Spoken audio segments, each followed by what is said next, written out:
إرترا حبرينا كلاوت هانخ حديث وروانيرا الدم بخر انتقوك انترن وانترنا للدم بينا عوتي نوغن يذكر لا بارد وكيسر السفر وانيرا جارخنا تيكالي وقيتنا هم بنقل ودقينة دبنور كقن انكو جيبي الأخن انكو فرحة انكو عن كيلي قبرت وسملي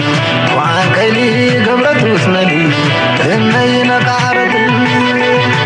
كورت الخان سخصو أرستو قبريلي كنت ربو قريب من مقرتو قبليلي ديروانتنو اونا ليلهم فريلي مين أقلم الدلنو رحني سنوكي إن انت راح قريلي تكونك مقليلي كورت الخان سخصو أرستو قبريلي كنت ربو قريب من مقرتو قبليلي ديروانتنو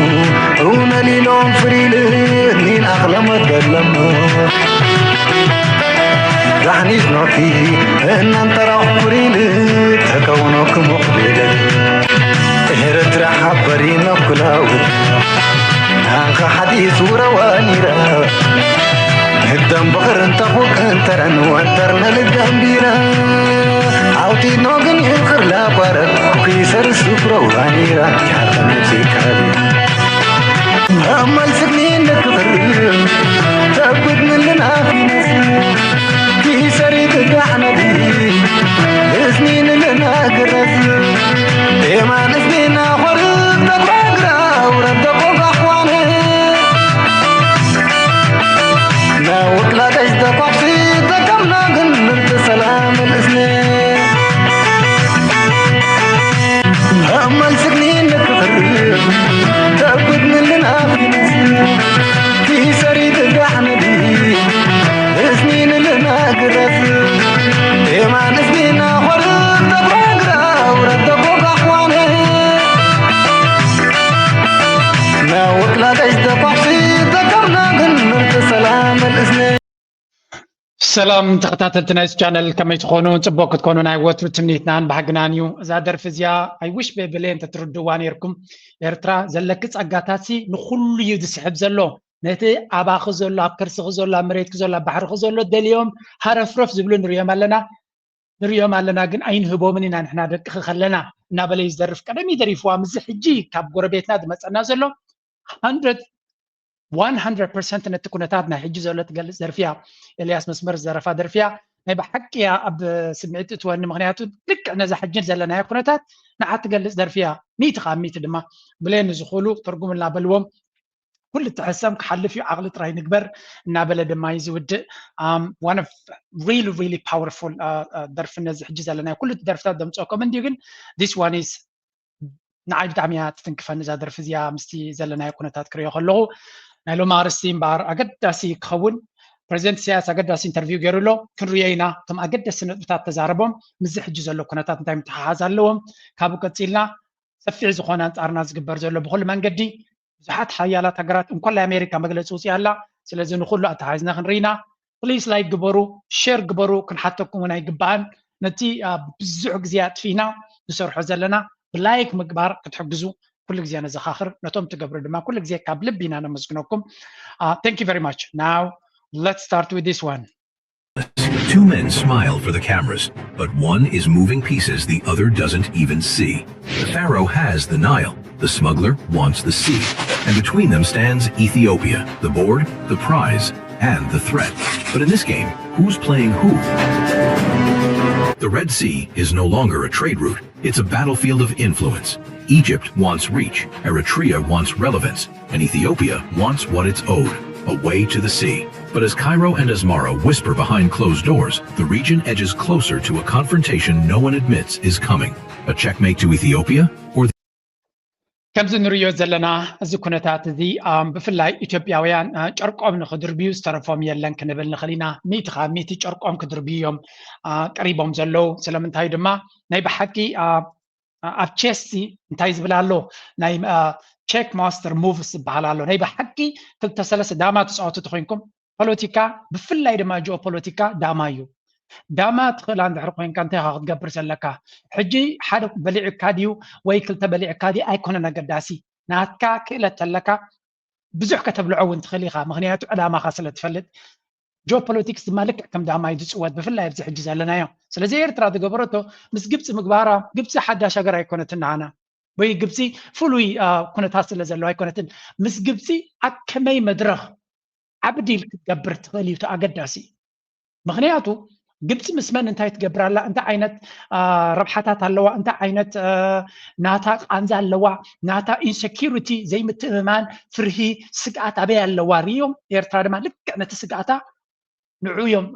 نتا سقعتا سلزتن كفزلو جبس مس يرتار تقبر زلا لحان انا زقان زلو خي مسلكم سمعوهم بعلم إثيوبيانز بلو زلو يدبلكم دلو نيبا حقي تسمعيوهم زلو زقو دايزي دقبرون زجبتوان تفيوهم الله ومصر تجهز قواعد برية لقواتها للتدخل عسكريا في إثيوبيا. هون إيه ننشو شتما. جبس دقمو አሁንም የኤርትራ ጦርነት ሊመጣ ነው በሚል ወታደሮቿን በደንብ እያዘጋጀች በድንበር በኩል በኤርትራ በኩል ልትመጣ ዝግጅቷን ጨርሳለች። أكاذيب وهراء وثرثرة ويعني وعنجهية وعنترية فارغة المصرية. هنري يجبسوا بادو كوشت وشت نا አሁን ደግሞ ከህዳሴ ግድብ ጋር ነገሮችን ሲያያይዝ ማለት የኤርትራና የኢትዮጵያ ጉዳይ የባህር ከሆነ ህዳሴ ግድብ ምን ይሰራል እዚህ ጋር እዩት الافريقي على فوهة بركان يا አፍሪካ እዚህ ይሄ ምን አይነት ግባት ትንሽ ተረጥሯል ይሄ የግብጽ ሌላ ላይ ኦፊሻሉ ከሆኑት አንዳንድ ሕጂ እንታይ ዝብል ዘሎ እዚ ሓደ ካብቲ ናይ ሚድያ ናይ ግብጽና ተኸታተለን ኢትዮጵያውያን ከረድእ ዝፍትንዩ ብአብይ አሕመድ ድማ መዳልያ ተሸሊሙ ዝነበረ እዩ ናይ ብሓቂ ኣብ ሚድያ ኣብ ስራሕ ዝሰርሕ ዘሎ ተባሂሉ ተሸሊሙ ዝነበረ እዩ ግብጺ ወተሃደራዊ ምንቅስቃስ ክትገብር ከም ትኽእል ናብ ኤርትራ ብዙሕ ነገር ክትገብር ከም ትኽእል ድሮ ወተሃደራት ናብ ኤርትራ ክትእቱ ንኢትዮጵያ ንምቅርቃር ድማ ነዊሕ ስጉምቲ ክትከይድ ከም ትኽእል እዩ ዝዛረብ ዘሎ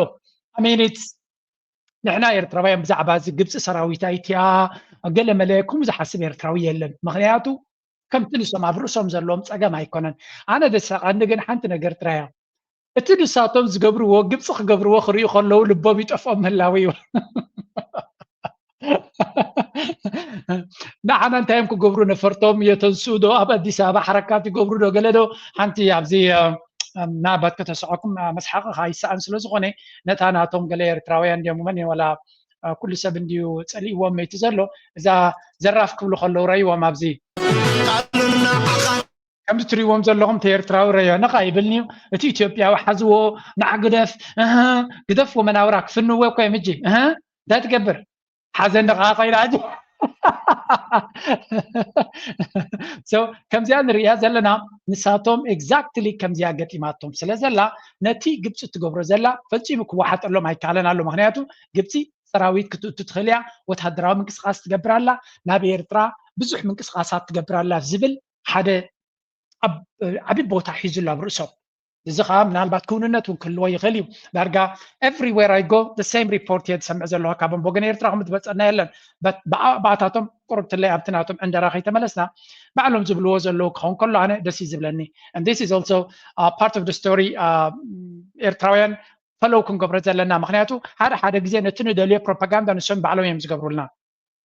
ኤርትራ ቀይ ባህርን ከኢትዮጵያ ለመጠበቅ የጋራ ወታደራዊ ኃይል ሊመሰርቱ እንደሆነ የሚገልጽ ፍንጭ ታይቷል። ጉዳዩ ሀያላኑን ጭምር ያስገረመና ያበሳጨ ሆኗል። ኢትዮጵያን ለማነቅና ከቀይ ባህር ሙሉ ለሙሉ ለማግለል በግብጽ ሴራ የተመሰረተው የቀይ ባህር ፎረም ወደ ሌላ ምዕራፍ እያደገ ነው። በተለይም ኢትዮጵያ ወደ ቀይ ባህር ለመመለስ በግለት እየተንቀሳቀሰች መሆኑን ተከትሎ ፎረሙ ወደ ቃል ኪዳን ጦር ህብረት ሊያድግ እንደሆነ ፍንጮችም ታይተዋል። ዛሬ ሩሲያን ወደ ጦርነት ያስገባት አንድ ምክንያት በረጅም ዘመናት ከም ትሪእዎ ዘለኹም ኤቭሪ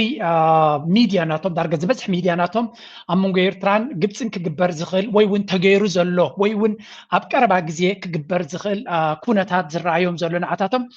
ዓብይ ፍርሒ ፈጢሩሎም ኣሎ ዓብይ ስግኣት ፈጢሩሎም ኣሎ እዚ ድማ ፕሪቲ ማች ካብ ሓንጎሎም ዝምንጩ ዘሎ ባዕላቶም ዘመንጭዎ ዘለዉ ታባቶም ዝበገስ ዘሎ ምዃኑ ዘጠራጥር ነገር የብሉን እጂ እንታይ እዩ እቲ ቀንዲ ክሳዕ ክንዲዚ ክወስዶም ክኢሉ እንድሕሪ ኢልካ ድማ مغنياتو እቲ reasoning እቲ ግብፂ ክትገብሮ ትደሊ ምናልባት ሓዳፊቱ መሰንበዲ ምዃኖም ስለ ዘይተርፎም ንሳቶም ብፕሮፓጋንዳ ዝገብርዎ ንሕና ድማ ብተግባር ክንነግረኩም ስለ እንደሊ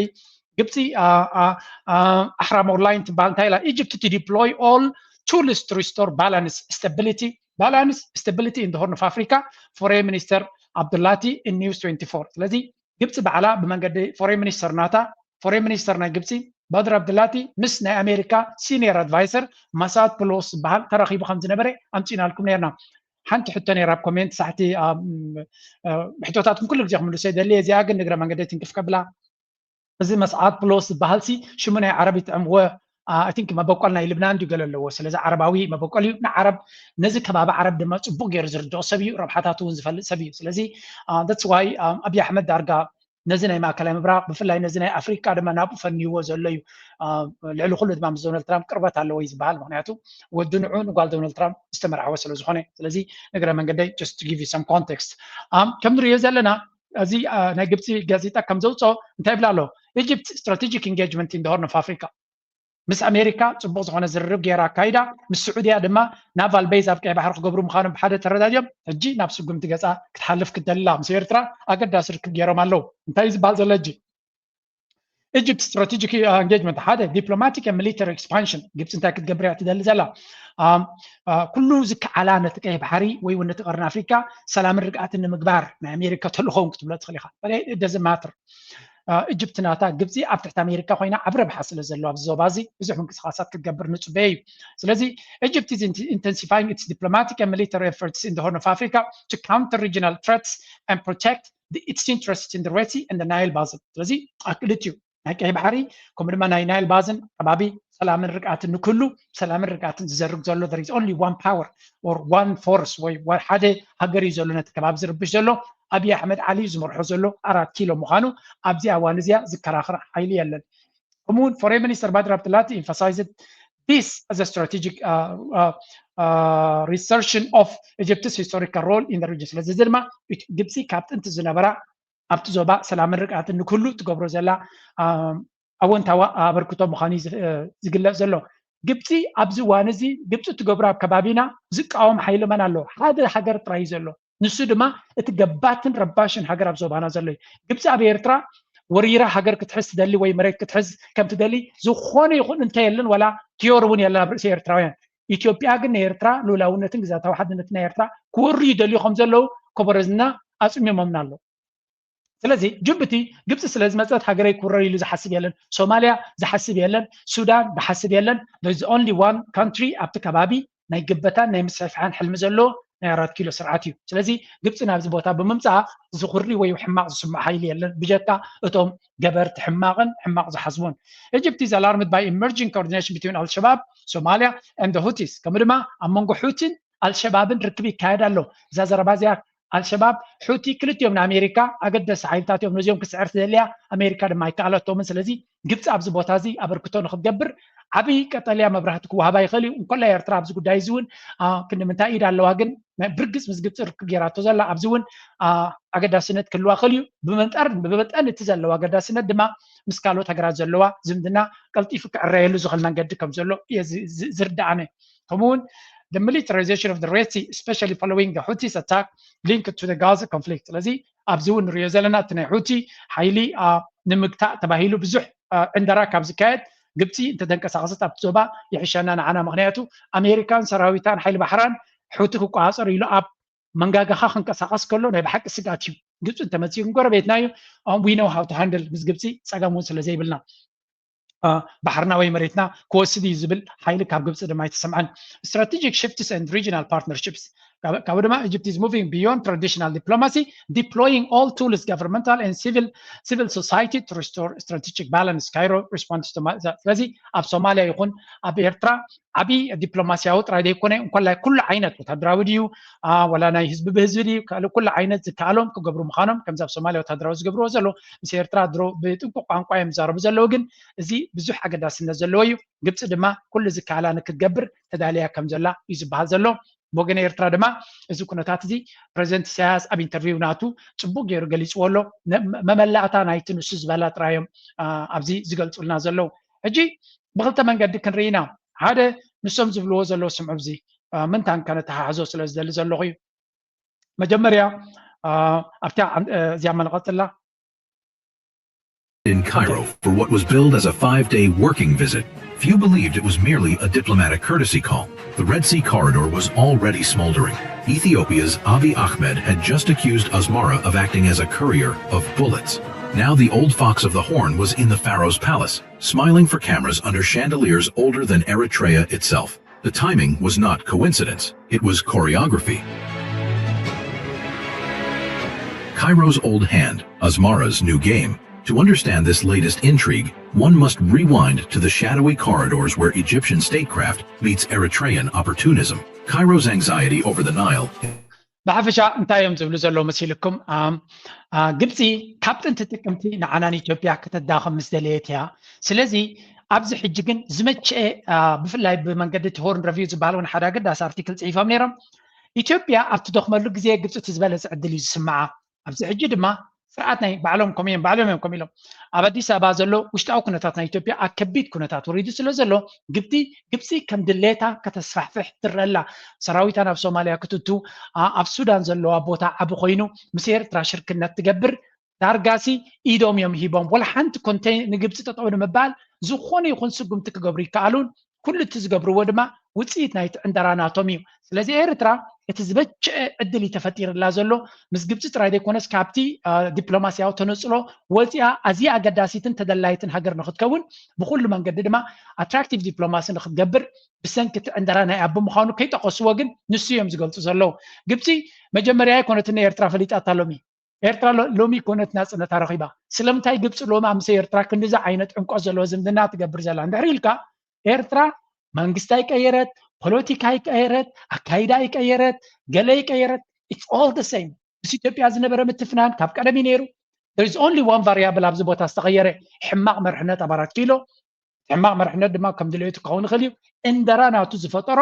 ንኤርትራ ትራዴኮንስ ንብሙሉ ዞባ ስለ ዝረበሸ ኩሎም ሓይልታት ምስ ኤርትራ ንክሰርሑ ዝበለፀን ምቹእ ባይታን ተፈጢሩሎም ኤርትራ ድማ ካፒታላይዝ ገብራላ ትረብሓሉላ ትጥቀመሉላ እዚ ኢና ንብል ዘለና كم عينت متشو بايتا ناي دبلوماسي كم بدما ناي جيوبوليتيكاو منقسقاس الاينس شركنتات مفتار فطر الكاي كلني صحت غزي زغاتم كمزي خغاتم كلو دما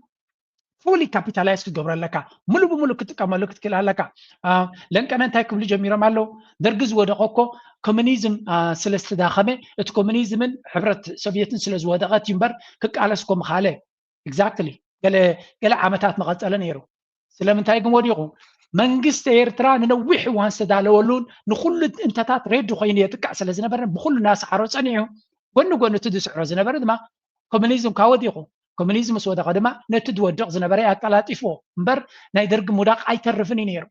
ስለዚ እንታይ እዮም ዝብሉ ዘሎ ኤርትራ ተዳልያ ስለ ትፀንሕ ንዝኾነ ይኹን ምንቅስቃሳት ናይ ግዜ ክንደይ ዓመታት ክወስደልካ ይኽእል ብዘይ የገድስ ቃልሲ ናይ ህዝቢ ኤርትራ 30 ዓመት ዝወሰደ ንሳ ሓይላ እናሃነፀ ሰውራ ናይ ኤርትራ ሓይሉ እናሃነፀ ናይቲ ግዜ ዝነበረ ለውጥታት ድማ እናተጠቀመ ስለ ዝኸደ እዩ ስለዚ ኤርትራ ድማ ዝሓለፈ 30 ገለን ዓመት ብዙሕ ዋጋ እናኸፈለት ንኩሉ እንተታት እናተዳለወ ፀኒሓ ሎሚ እቲ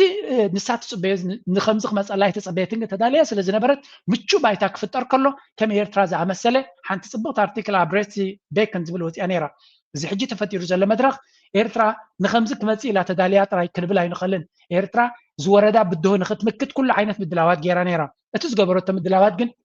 حجي زدلي مغنياتو ناب زخونة هاجر تسقي عزيت خيط بزك على بنات عقمي تخيط هاجر مسيرتهم سلسنحو اتهم قالوت ناب قال تسقيهم زخدو زنبرو اتزعبه vulnerability ويون سونكوفناتهم ويتسقمناتهم سوين له ايرتراغن اتسقم زي زي نبره ግብፅና በኤርትራ ካልኦት ሓይልታት ናብሲ ኤርትራ ሽርክነት ክገብሩ ዝደልዩ ዘለው ኤርትራ ሙሉ ብሙሉ ሉላውነታን ግዛታዊ ሓድነታን ከምኡ ድማ ብቁጠባ ነፍሳ ወታደራዊ ዓቕምናታ ኩሉ ሬዲ ዝኾነ ንኩሉ እንተታት ክምክት ዝኽእል ኩነታት ፈጢራ ስለ ዝፀንሐት እዩ እዚ ድማ ንኤርትራ እቲ ዝበለፀ ኣጋጣምን እቲ ዝበለፀ እቲ ምቹእ ባይታን ዝፍጠር ዘሎ በዝን ወድዝን እዩ ነዚ እንድሕር ተረዲእካ ድማ እዩ እቲ ዝበለፀ ዝኸውን ካብዚ ቀፂልና ፕሬዚደንት ሃገር ኤርትራ ምስ ናይ ግብፂ ቴሌቭዥን ኣገዳሲ ኢንተርቪው ገይሩ ከም ዝነበረ ዝከር ኮይኑ ሓደ ካብቲ ዝበለ ድማ ኣብ ከባቢና ዘሎ ፀገም ቀዳማይን ሽግርን ሱዳን ይኹን ካልእ ይኹን ናይ ወፃኢ ሓይልታት ኢዶም እናእተው ዝዘርግዎ ዘሎ ስርዓታት እዩ ተዘረባዚያ በካል መንገዲ ክንፀናይና ካልእ ሰብ እውን ኤርትራ እኳ ተዛረባ የለን ግን ነዛ ጉዳይ እዚያ ብዝሰፍሐ መልክዕ ኣብ መፅሓፍ ናይ ፕሬዚደንት ኢሳያስ ሰፊራ ዘላያ ለንቀነ ኣብ ኤርትራ ሚድያ ኔትወርክ ብትግርኛ ተርጉሞም ብኦዲዮ ገይሮም ብፅቡቅ ገይሮም ኣውሪዶም ኣለዉ ከይድኩም ስምዕዋ ዳርጋ ናይ ሶማልያ ጉዳይ ናይ ሱዳን ጉዳይ ብሙሉእ ዝሕጂ ዘሎ ጥራይ ዘይኮነስ ዝሓለፈ 34 ዓመት ዘጋጠመ ፀገማት ካብኡ ዝብገስ ምዃኑ እዩ ዝዛረብ ስለዚ እዚ ትሪእዎ ዘለኹም ኩሉ እቲ ንሪኦ ዘለና ናይ ወፃኢ ሓይልታት ዝፃወትዎ ዘለዉ እዩ ፕሬዚደንት ኢሳያስ ክሌምስ ፎሬን ኢንቮይስ ወርስን ሪጅናል እዞም ናይ ወፃኢ ስፔሻል ኤንቮይ እናተባሃሉ ዝመፁ ድማ ከምኡ ናይ ሰላያዊ ምርበባት ካልኦት ሓይልታት ርኡይ ዝኾነ ፀገም ይፈጥሩ ከም ዘለዉ ቀፂሉ ሬድ ሲ ሴኩሪቲ ሚሊተሪ ቤዝስ ካልእ እዚ ናይ ቀይሕ ባሕሪ ሴኩሪቲ ተባሂሉ ሚሊተሪ ቤዛት ዝበሃል ዘለዎን ነፍሱ ዝኻለ ሽግር ዝፈጥር እዩ ሎካል ሪስፖንሲቢሊቲ እዚ ዞባ እዚ ብዞባውያን ሓይልታት እዩ ክእለ ዘለዎ ሬድ ሲ ሴኩሪቲ is a global concern but regional states must secure themselves ናይ ቀይሕ ባሕሪ ርግኣት ንኩሉና ዝትንክፍ ተኮይኑ እኳ እንተኾነ እቲ ውሕስነቱን ርግኣቱን ግን በተን ሃገራት ኣብቲ ቀይሕ ባሕሪ ዘለዋ ጥራይ ክረጋገፅ ዝኽእል ናይ ካልእ ሓይሊ ዕንዳራ ጥራዩ ብምባል ስለዚ ንዝኾነ ይኹን ናይ ወፃኢ ቤዝ ክህሉ የብሉን እዚኣ ድማ ኤርትራ ቤዝ ናይ ዝኾነ ዘይትህብ ንብል ዘለና ካብዚ ዝብገስ ፕሬዚደንት ኢሳያስ ይኹን መንግስቲ ኤርትራ ንዝኾነ ይኹን ሃገር ቤዝ ክብ ኣይደልን እዩ እቶም ቤዛት ካልኦት እውን ክወፅእ ዝደሊ እሱ ትፀገም ወይ እውን እሱ ትመርገፂ ናይ ኤርትራ ንሕና እኳ በስቲ ዘሎ ኩነታት ኣብቲ ኩንነት ኮይና ክንሪኦ ከለና ካልኦት ኩሎም ዝገብርዎ ተኮይኑ ንዓና ሓደጋ ይትወና ኣሎ ኢና ንብል ግን ናቱ መርገፂ ፕሬዚደንት ኤርትራ ግን ንፁር እዩ He wants that the foreign military bases invite instability. تناين دقة وتدراين بيزات شجرن عزقتني يوم حزام الكاد مزيلو. نفس خام خال self-sufficiency. Countries like Somalia, Yemen, Sudan, and Saudi Arabia are capable of protecting their shores without external forces. لذي كلن هجرات بكي بحر زلوا هجرنن كل ما ينن بعقب عقب زلوانين. Now Egypt's Eritrean alignment he emphasizes full alignment with Egypt's stance on the regional security and calling it necessary. Exactly. تازو الوازة اللوزية. جبسن إيرتران تمساسالن زمالالان ربح سلزلون ملو بملو بحدك صرح لون بمبال زاربالو. ناي السودان لما تمساسالي. أب السودان زلو السودان is targeted. الأما أب السودان وريقو زلو ناي كلتا جنرالات كوينات هيكونن. جبتان يوزع حيلتات زقبرو زلوي بمبال أب انترفيو ناتو بتقرنيا بالصفح من قدي قالي سؤالنا يرنا عاية ترى يردي ومزلو. solution path removing foreign influence السودان كده عندما اتعب وشتا زلو نايدا قمت التاوكوز خلالو نحبرات افريقيا على مازقو رفوليه بلون زخوني شقر دي فتح لحلو اورجانيزيشن مخانو من البات بقرطوز ولا من قدقن تزعابي يتسقم ناي وصع ايد سلو زلو باجتو بعلو كم حدر زي كل سلو زخوني زفترو تسقم علو بمبالون نعو ترين نقفيتا يبلو سلازي كم زنريو زلنا ኤርትራ ኣብዚ እዋን እዚ ዳርጋ ሰንትራል ሮል ኣብቲ ናይ ቀይሕ ባሕሪ እውን ክፃወት ከም ትኽእል ኢና ንርኢ ዘለና ኣሜሪካ ድማ ምስ ግብፂ ኮይና ሴኪሪቲ ናይ ኣፍሪካን ናይ ቀይሕ ባሕርን ናይ ቀርን ኣፍሪካን ክትገብር ኣብ ትደልየሉ ዘላ ግብፅን ስዑድያን ክልትየን ተን ቀንዲ ምስ ኤርትራ ዝሰርሓ ዘለዋ እየን ኤርትራ ድማ ኣገዳሲ ተራ ክህልዋ እዩ እዚ ድማ ነቲ ፅምዶ ንብሎ ዘለና ምስ ኣሜሪካ ዓብ ተራ ክፃወት ዝኽእል ስለ ዝኾነ በዚ እውን ክንርድኦ ንኽእል ሕጂ ናብ እዚያ ከስማዓኩም እስከ እዚያ ስምዑለይ ፕሮፌሰር ዓብዲ Ismail Saleh. Okay. I'll be brief to the 3 minutes. I'm speaking as a Somali,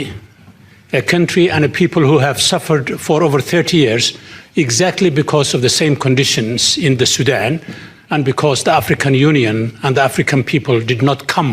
to the help of my own people. So I urge everyone here to support the people of Sudan. Number 2. هذا عبي سكولر نا أفريقيا يسومالاوي دم بدأ ينفع انتهي زبل زلوا مجمريا أبزي كزاربكم دليل زلوا أنزانا السودانيين نبحق زحزني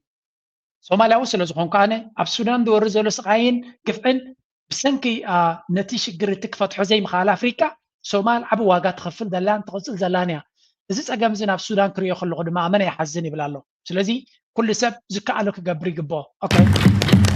Creating peace is a political project. To be told that politics and peace have nothing to do with one another is an illusion. There are two kinds of politics. A politics that constructs peace, constructs welfare, constructs development, and brings people together. This is what we are all about in this chamber. And then there is politics that divides people. But to say that politics has no place in peacemaking ብዛዕባ ሰላም ክንዛረብ ከለና መጀመርያ ሰላም ውፅኢት ናይ ፖለቲካ እዩ ሰላም ዝበካ ወይ ዕግርግር ዝእትወልካ ክልተ ዓይነት ፖለቲካ ኣሎ ናይ ሰላም ናይ ርቃት ናይ ምፍቃር ናይ ምክብባር ተሓላሊኻ ንኩሉ ሰብ መሰሉ እናሓለኻ ትኸደሉ ከምኡ ድማ ብዋጋ ናይ ካልኦት ረብሓኻ ምግባር ናይ ምግባት ናይ ምስራቅ ፈላሊኻ ግዛ ንሓትሕትካ እናባልዓካ ግዛ ንሓትሕዱ እናተጨፋጨፈ ረብሓኻ ምውሳድ ዝብል ፖለቲካ ኣሎ ንሕና ብሰላማዊ መንገዲ ፖለቲካ ተጠቂምና ጽቡቅ ክንገብር ንፍትና ኣለና ኣብዚ ሕልፍ ኢሉኒ ኢማራት ጽቡቅ ገይሩ ይዛሃርማ The United Arab Emirates as a country, not as an ambassador or individuals, but as a country,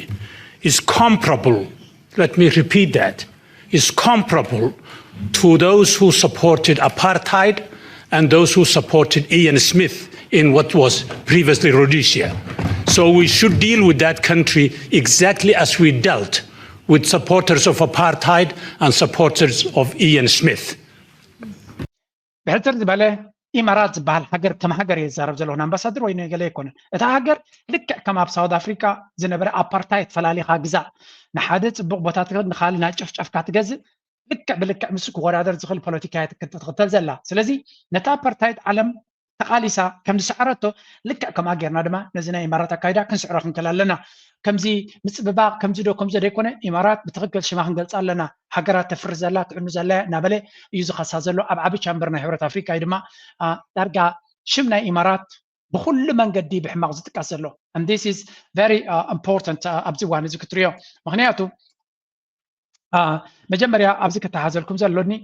ነዚ ክንሪኦ ክንከል ኣለና ናይ ኣሜሪካ ሰኔት ፎሬን ሪሌሽንስ ዝበሃል እንታይ ኣውፅኡ ኣሎ እዚ ናይ ኣሜሪካ ትዝለዓለ ናይ ፎሬን ፖሊሲ ሓላፊ ናይቲ ሰኔት ማለት እዩ ናይቲ ማጆሪቲ ሊደር እቲ ጂም whoever ሽሙ ረሲዕ ኣለኹ ሕጂ እንታይ ዝብል ዘሎ 5 years ago ንሓሙሽተ ዓመት ኣብ ትግራይ ዝተኸፍተ ኩነታት እንታይ ዓይነት ሽግር ከም ዝፈጠረ ኣብ ሰሜን ናይ ኢትዮጵያ ዘጋጠመ ኩነታት ነዚ ሰሜን ዝተሃረመሉ ኢሎም ዘብዕሉሉ ዘለው እዩ እንታይ ዓይነት ሽግር ከም ዝፈጠረ ንፈልጥ ኢና the US helped to stop that fighting እዚ ዘጋጠመ ሽዑ ናይ ዘበና ዝኸፈ ኩናት ተኻይዱ ይብላሎ ነቲ ድማ ኣሜሪካ ድማ ነቲ ኩናት ጠጣው ምባል ዓቢ ተራ ተፃዊታ but the Pretoria agreement remains only partly fulfilled እቲ ነቲ ኩናት ጠጣው ንመበል ዝተገብረ ውዕል ፕሪቶሪያ ድማ ፍርቂ ጥራይ ክትግበር ክኢሉ ዘሎ ዝዓበየ ክፋላይ ተተግበረ ትግራይ still unstable ትግራይ ክሳብ ሕጂ ክትረጋጋ ኣይከኣለትን there is no justice for the victims ነቶም ሕማቕ ዘጋጠሞም ፍትሒ ይረኸቡን intentions with Eritrea continues ምስ ኤርትራ ዝግበር ዘሎ ወጥሪ ምስ ትግራይ ጥራይ ዘይኮነሲ ኢትዮጵያ ምስ ኤርትራ ትገብሮ ዘላ ወጥሪ ይቕፅል ኣሎ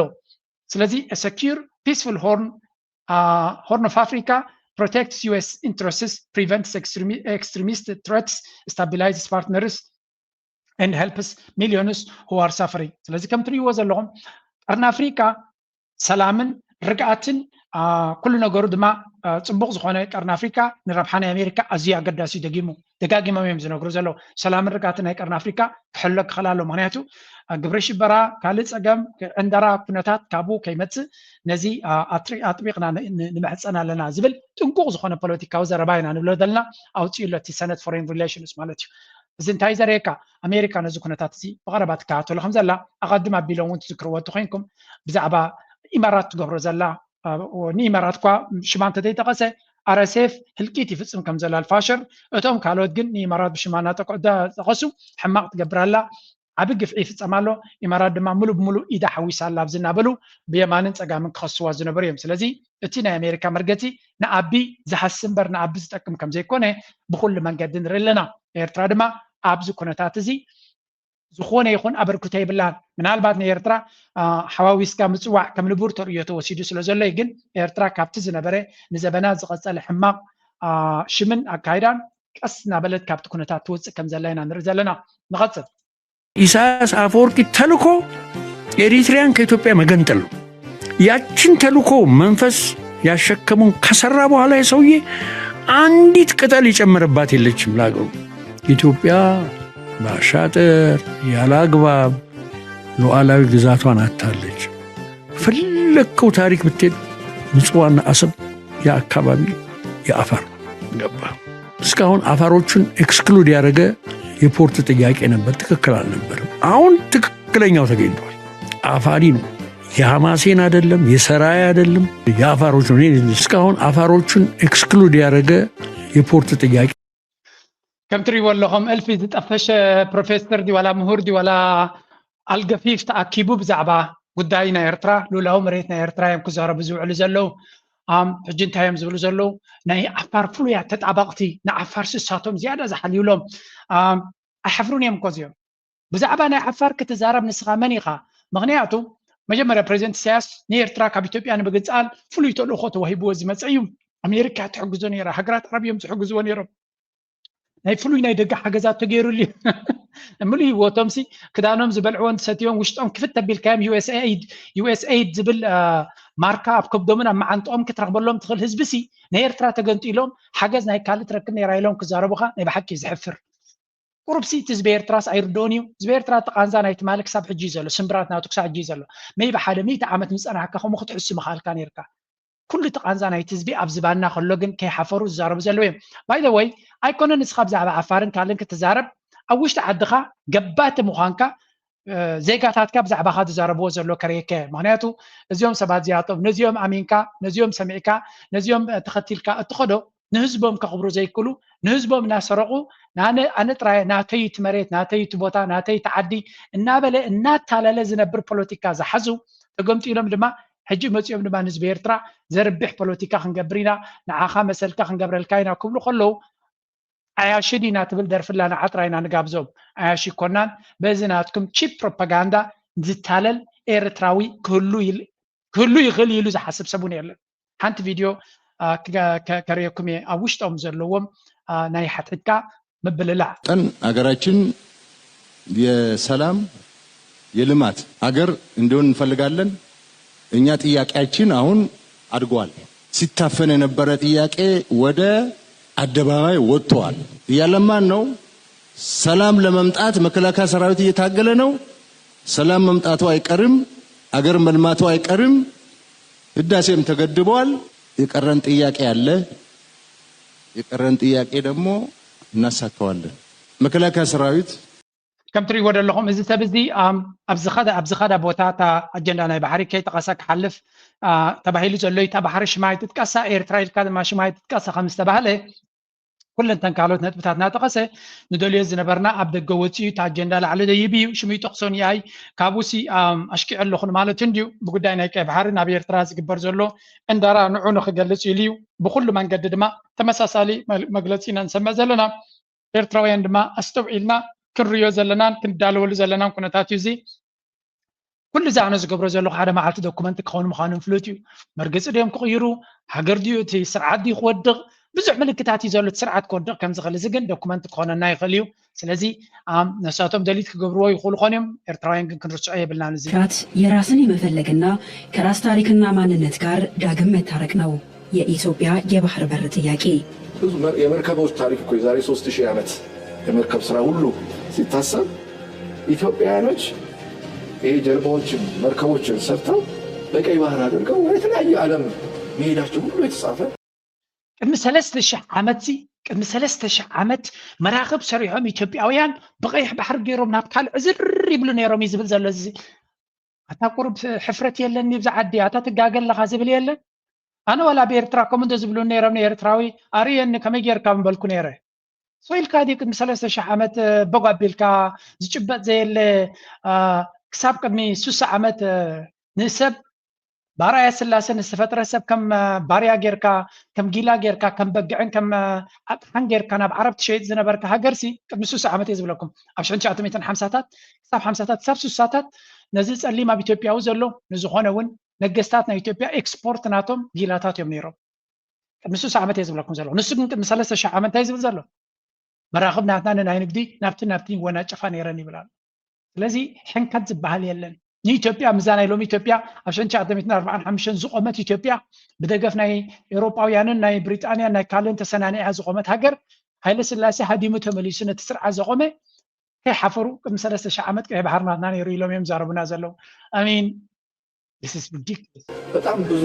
ታሪኮች አሉ ኢትዮጵያ ለረጅም ጊዜ ኮስታል ስቴት ወይም ደግሞ የባህር ተደራሽነት የነበራት የራሷ የባህር በሮች የነበሯት ወደ ዓለም ስንመለስ ከፍ ያለ የባህር ላይ ስልጣኔ የነበራት ሀገር ናት ብለን ማንሳት እንችላለን። ከ3 10 ዓመታት በላይ ባህር አቋራጭ ምክንያቱም በተካይ ፍላጎቶች ያደረገ ነው ከሚመጡ ጉዳዮች በታሪክ ውስጥ ስለዚ እዚኣቶም ኣብ ናይ ህውተታ ናይ ባሕሪ ኣብ ናይ ባሕሪ ፅንፅዋይ ኣብ ናይ ባሕሪ ሕልሚ ክንብሎ ንኽእል ኢና ካብ ሕልምኻ ከይተበራበርካ እቲ ሕልሚ ስለ ዝጠዓመካ ብዛዕባ ክትውትት ምውዓል ከም ሓደ ዓብይ ሞያን ፍልጠትን ተመክሮን ወይ ከዓ ልክዕ ከምዚ ሊቅነት ተቆፂሩ ንግሆም ምሸትን ንዑ ክልፍልፉ እዮም ዝውዕሉ ዘለው ማይክሮፎናት ድማ ብጀካሱ ካልእ ነገር የለን ኣብዚ ኣላ ሓደኻ ፅብቕቲ ዝኾነት Birhanu doesn't feel comfortable invading Assab. What say you, Sadkan? I think we should consider, sir. It's okay for him to feel that way. He hasn't seen my new plan.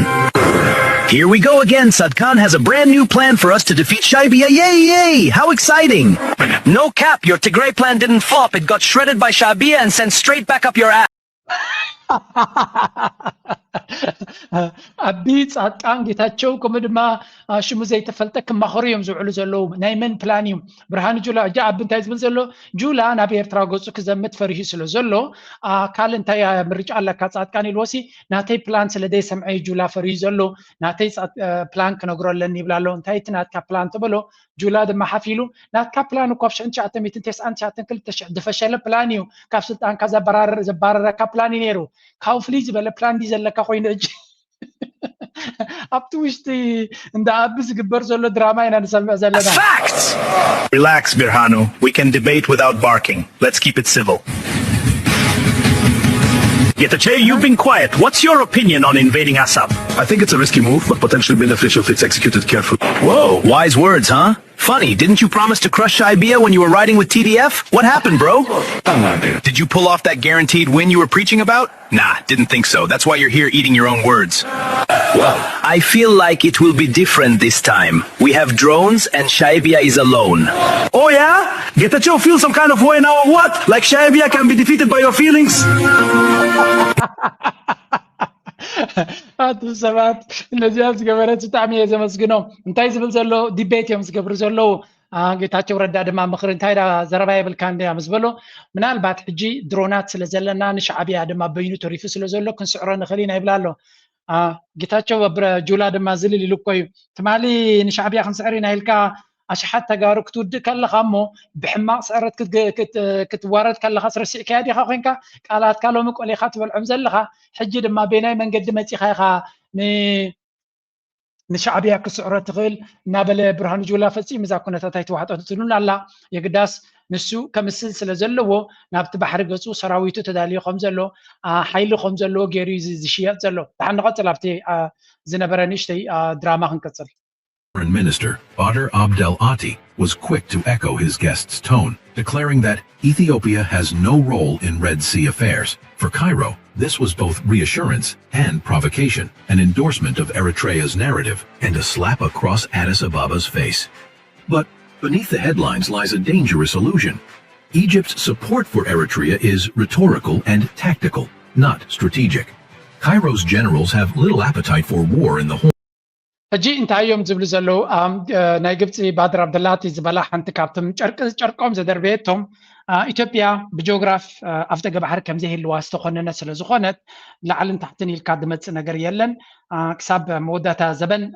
ክሳብ ኣምላኽ ዝምርፅእ ኣኽር ዘበን ማለት እዩ ኣፍደገ ባሕሪ ክህልወኩም ኣይኮነን ስለ ዝበለቶም ጨርቆም ክድርብዩ ቁርብ ተሪፍዎም ዘሎ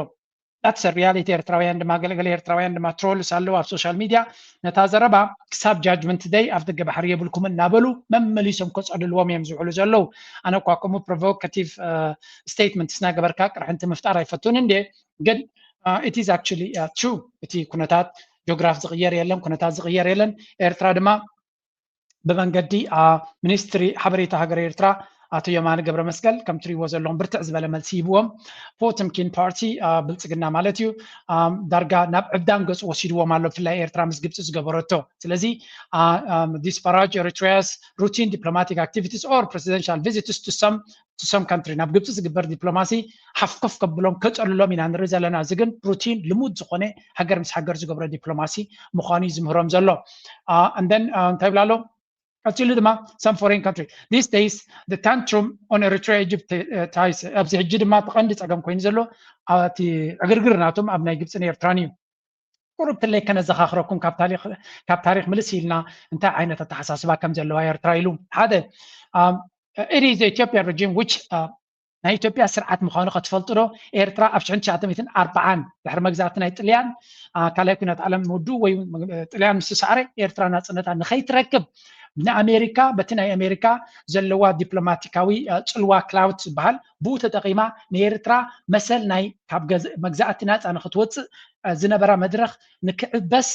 ኤርትራ ናጽነታ ንኸይትረክብ ሉላውነታ ንኸይትረክብ ዝገበረ ቀዳማይ መጋበርያ ዝኾነት ሃገር ብተፈጥሮ መጋበርያ ኮይና ትኸይድ ዝነበረት ሃገር ምዃና ከነዘክረኩም ተትደልዩ ኣለኹም ዛዕባ መጋበርያነት ከይሓፈርኩም ትዛረቡ ሰባት ስለ ዝኾንኩም ኢሎም ኣሎ ቀፂሎም ተብሎም ኣሎ the Ethiopian regimes relied on US and Israel military and technical support. መንግስቲ ኢትዮጵያ ድማ ኣብ ግዜ ሃይለ ስላሴ ናይ ኣሜሪካን ናይ እስራኤል ሙሉእ ሓገዝ ልምንን ክመዕፀንን ኣብኦም ተፀጊዑ ክኸይድ ድሕሪ ምጽናሕ ኣብ መወዳእታ ቀቢፆም ክገድፍዎም ዝደለዩ ኣብ ናይ መወዳእታ ሰዓታቱ ኣብ ራሽያ ኸይዱ ኣብ ሕብረት ሶቪየት እውን ሓገዝ ረኺቡ ኣየድሓኖን ድሕሪኡ ዝመፀ ደርጊ ድማ ሙሉእ ምስ ሕብረት ሶቪየት ምስ ኩሎም መፃምድቲ ናታ ወይ ኣባላት ናይ ሕብረት ሶቪየት ዝነበሩ ክሳብ ኣንቆር ከም ዘዕጠቕዎን ክሳብ 30 ዓመት ኤርትራ ተቃሊሳ ትስዕሮ ድማ ብዘይ ሓገዝ ሓንቲ መዓልቲ ጠጠው ዘይበለ ስርዓት ምዃኑ ስለዚ ታሪኽካ ኣነፂርካ ምፍላጥ ንዓኻትኩም እዩ ኣገዳሲ እናበለ ፅቡቅ ገይሩ እዝኖም ደጊፉ ደስምዖም ዘሎ እዚ ታሪኽ እዚ ናይ ትማሊ እዩ ኣብ ርእስን ኣእምሮን ደቂ ኤርትራውያን ድማ ወላውነቶም ንኣሽቱ ወለዶ ክሳብ ሕጂ ተሰሚሩ ናይ ትማሊ ዛንታን ታሪኽን ስለ ዝኾነ ማንም ኤርትራዊ ክርስዖ ዝኽእል ከይመስለኩም ከማኻትኩም ጥረ ስጋ በሊዑ ጫት ቁሒሙ ደቂሱ ዝሓድር ናይ ትማሊ ታሪኽ ዝገድፍ እሞ ምሩኽ ዝነበረ እውን ምሩኽ ከም ዘይነበረ ኮይኑ ዝዛረብ ከምኡ ዓይነት ሃገር ኣይኮነን ዘለና ህዝቢ ዘለና እዮም ዝብሎ ዘሎ even these days the Potemkin party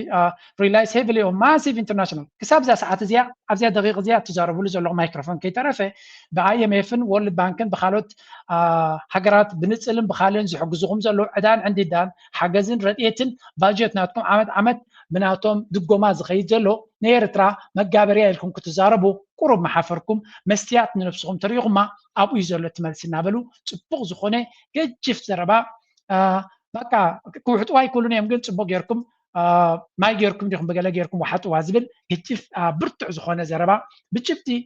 ዝተተሓሓዘ ዘረባ ሂቦሞም ኣለዉ ስለዚ ካብዚ ተመሊስኩም ናብ ኤርትራ ገፅኩም ወስወስ ትብልዎ ዘረባ መልሓስኩምን እቲ ዘረባ ትፀርፊ ዝያዳ ንዓኹም ይዝሃርም ስለዚ ኣብ ናይ ቬትሮ ገዛ ዘሎ ሰብ እምኒ ክድርቢ የብሉን ምክንያቱ ኣብ ቬትሮ ገዛ ስለ ትቕመጥ ዘለኻ እምኒ ምስ ደርበኻ እቲ ትድርብየሉ ዘለኻ እምኒ ተደርብዩ ንስኻ ቀልጢፍካ ክትጠፍእ ስለዚ ናይ ኤርትራ መጋበርያ ናይ ግብፂ ሓገዝ ዶ ገለዶ ክትብሉ ክትሓፍሩ እዩ ዝግባኣኩም ምክንያቱ ውርደት ናትኩም ካብ መጀመርያ ሄ ክሳብ ናይ መወዳእታ ፔ ብኣኻትኩም ዝውዳእ ሓገዝ ማለት ካልኣይ ሽም ናይ ኢትዮጵያ ኣሚን ናይ ዓለም ማይክል ጃክሰን ዝደረፈልኩም ሃገር እኮ ኢኹም ጥሜትኩምን ድኽነትኩምን ዓፀቦኹምን ሽግርኩምን ናይ ጀርመን ጆክ ኣላ ክሳብ ሕጂ እንታይ ይብሉ 50 ጀርመናውያን ኣብ ናይ ቴሌፎን ቦክስ ክትእትዎም እንታይ ክትገብር ኣለካ ኢሎም ሓንቲ ባኒ ክድርብየሎም ኣለካ ነታ ባኒ ክብሉ 50 ሰብ ኣብዛ ናይ ቴሌፎን ካቢን ክኣትዉ ይኽእሉ እዮም ዝብል ጆክ ናይ ጀርመን ኣሎ ካብ ምንታይ መፅዩ ካብቲ ባህር ናይ ኢትዮጵያ ስለዚህ ነዚ ምፍላጡን አገዳሲ ይብልዎም አለው Officials and experts in Nigeria denied Trump's claims of mass killings of Christians, noting that Boko Haram and Al-Qaeda linked groups target people of all faiths in Africa's most populous country. But Trump was directed his government to prepare for possible fast military action in Africa's most populous country, doubled down on the threat, saying he was considering a range of military options in Nigeria. The West African nation is መቸም እዛ ዘረባ ከም ዋዛ ዝጀመረት ናብ ሲሪየስ ኤስካሌሽን ደይባላ እንታይ ያሳኸ ስምዑ ኣብዚ threatens military action against another country, this time Nigeria, saying, and I quote him, if we attack it will be fast, vicious and sweet. CNN is learning what sparked Trump's ire against Nigeria. It came down to a segment on Fox, and Elena Trina is out front live from the White House. And Elena, pretty incredible that would be the case here. What have you learned? Yeah, well, what I was told, Aaron, from two sources who are familiar with how this all happened, was that the president was headed to Florida on Friday. He was watching Fox News on the big screen, and essentially he saw this segment that Fox was doing on how Christians were being targeted by Islamic groups in Nigeria. كم تريو زلهم إذا سبزدي دونالد ترامب مالتي كم زلهم كتفتوا تقولوا كتسألوا تقولوا جن نعلمنا قطر هذا جا كون زخل سب إذا سبز مخانك تفلت لكم نزن تريفن زلوا 3 عامات ولا كوا أبي إنفستمنت يربحنا أنتخوني أبطال نجار كهذا حن أنت مسألة إذا سبزي أب تلفزيون بزراعيو قبل على هاجر وقخ الجمر زخلي كل جزء حند بتزجبر كا تلفزيون كروه خلو أب تلفزيون زراعيو ودا 10 عامات ونا يأمنوني ما بزحتو إذا سبزي جن أب تلفزيون فوكس زراعيو كل حكي ده مثلا ስለዚህ ኣብ ቴሌቪዥን ናይ ኣብቲ ራይት ዊንግ ወይ ካዞም ናይ ክርስቲያን ዝበሃሉ ገለመለ ብዛዕባ ኣብ ናይጄርያ ዝግበር ዘሎ ኣብ ልዕሊ ክርስቲያን ዝግበር ዘሎ ገለ ዝብል ዘረባ ፕሮፓጋንዳ ክገብሩ ቀንዮም እዮም ነቲ ናይ እስራኤል ከረሳስዑ ስለ ዝደለዩ ድዮም ኣጀንዳ ክገብሩ ስለ ዝደለዩ ድዮም ዶናልድ ትራምፕ ድማ ቴሌቪዥን ክርኢ ስለ ዝፀንሐ በጉ ኢሉ ተንስዩ ነዛ ሃገር እዚኣ ሓመድ ክገብራየ ነቶም ግብረ ሽበራ ድማ ነፈርትናትና ጌርና ክንዘብጦም ኢና ብምባል ክንምንታይ ዝኾነ ንሓንቲ ሃገር ካብ ድቃሳ ምስ ተበራበረት ኣብ ዲቕ ዝበለ ሽግር ድሮ ብባይቶ ደረጃ ነታ ሃገር ካንትሪ ኣንደር ስፔሻል ኮንሲደሬሽን ዲ ገለ ዝብል ሓደ ሌብል ናብ እገዳ ገፃ ክትከይድ ከም ትኽእል እዮም ዝነግሩ ዘለዉ ከመይ ዝበለ እንደራይ እዚ ከም ዝተራእዩ ይፈልጥን እዩ ቅድሚ ሕጂ ትዝክሩ እንድሕር ኮይንኩም ኣብ ግዜ ኣብ ቀዳማይ ምሕደራናቱ ኣብ ልዕሊ ሱርያ ካብ ሃንደበት ተበጊሱ ከምኡ ዓይነት መጥቃዕቲ ከም ዝወሰደ ዝዝከር ኮይኑ ኣብ ልዕሊ ኢራን ዝገብሮ እንተዘኪርካ እውን እዚ ሰብ እዚ መትሓዚ ዘይብሉ እዩ ናይጀርያ ድማ ፈጥፈጥ ክብሉ ጀሚሮም ኣሎ ምክንያቱ ልሕልሕ ዝኾነ መንግስቲ ስለ ዘለዎም ወታደራዊ ዓቕምናቶም ይኹን ካልእ ዓቕምናቶም ድማ ኣይኮነን ንኣሜሪካ ክገጥሙ ኣሜሪካ ረድኤት ጠጠው ተቢላትሎም ክዓኑ ዝኽእል ቁጠባ እዩ ዘሎ ኣብ ድጎማ ናብ ካልእን ዝምርኮስ ዳርጋ ኣብ ሰንኮፍ ዘሎ ቁጠባ እዩ ዘለዎም ኣብዚ እዋን እዚ ናይጀርያ ማለት ድማ ብሓብቲ ናይ ነዳዲ ገለ ካብቶም ዝሓብቶም ሃገራት እዮም ግን ብብልሽውናን ብግዕዝይናን እቲ ሃገር ካብ ክትኮነ ዝግባኣ ንታሕቲ ኮይና ዘለያ ስምዑ ኣብዚ ሲሪየስ እዚ ንብዙሓት ሃገራት ተሰንቢዱ ዘሎ ኩነታት እዩ ቻይና መግለፂ ውፅእ ኣላ ብዛዕባ እዚ ባይ ደወይ ክንሰምዖ ኢና As the president stated, Michael, if the Nigerian government continues to allow the killing of Christians, the United States will immediately stop all aid and assistance to Nigeria and may take action to wipe out the Islamic terrorists who are committing these horrible atrocities, especially against innocent women and children. I don't have any further announcements on that for you. ያትሪዋ ዘለኹም ከዓ ናቱ ወሃቢት ቃልያ ከም ትሪዋ ዘለኹም ዶናልድ ትራምፕ ድማ ናብ እስራኤል ናብቲ ሃገር ሃንደበት ተዛሪብካ ኣብ ውሽጢ እሶምን ክትፈትሐለካ ሽግር ኢልካ ሽግር ኣለዎ እቲ ሃገር ኣብ ልዕሊ ክርስቲያን ግን ናይጀርያውያን ድብልዎ ዘለዉ ድማ ኣብ ልዕሊ ክርስቲያን ፀገም የለን ባህል የለን ግን ኣብ ልዕሊ እስላም እውን ሓደጋ የውርዱ እዮም እቶም ግብረ ሽበራውያን ሃይልታት ስለዚ ንዓታቶም ክትስዕር ትሕር ኮንካ ምስ መንግስቲ ኮንካ ክሰርሕ ዘለካ እምበር ንሓደ ልኡላዊ ሃገር ነፈርተይ ሰዲደ ክሃርመ እንታይ ዓይነት ልዕልና ሕጊ ወይ እውን እንታይ ዓይነት ኣካይዳ ናይ ዓለም እዩ ኦፍ ኮርስ ዶናልድ ትራምፕ ሕግን ስርዓትን ዝበሃል ዘገድሶ ከም ዘይኮነ ኢና ንፈልጥ ዘለና ግን ብዙሓት ኣሜሪካውያን ድማ ናይ ብሓቂ ብዛዕባ ሂወት ናይ ዜጋታት ናይ ክርስቲያን ስለተሰምዖም ዲኮም ዝብል ዘሎ ወይስ ብድሕሪ መጋረጃ ዝተሓብአና ነገር ክህሉ ስለ ዝኽእል እዩ እስኪ ኣብዚኣ ስምዕዋ ሓንቲ ዝበለቶ ዳርጋ ብዙሕ ሰብ እውን ናብኡ እዩ ዝኸይድ ዘሎ Trump is threatening Nigeria with military action. This is the so-called America First anti-war government, right? But instead now we are threatening Nigeria with military action. I don't want anybody to think that, oh no, Trump is just now going to go and save Christians. We must save the Christians. This is not about the Christians. Donald Trump, he says, if the Nigerian government continues to allow the killing of Christians, the USA will immediately stop aid and assistance to Nigeria and may very well go into that now disgraced country, guns ablazing, to completely wipe out the Islamic terrorists who are committing these horrible atrocities. This has been going on, however. كم تريد لهم عام خمسة لو اندحري زوج بلو زلو نتوم منجس إسرائيل نتوم منجس نيجيريا disgrace ዝብሎ ዘሎ ውርደተኛ መንግስቲ ዝብሎ ዘሎ ኣብ ኣነ ምስኡ ናይ ቃወምኒ ውርደተኛ መንግስቲ ተመራሕናቶም ንባዕሉ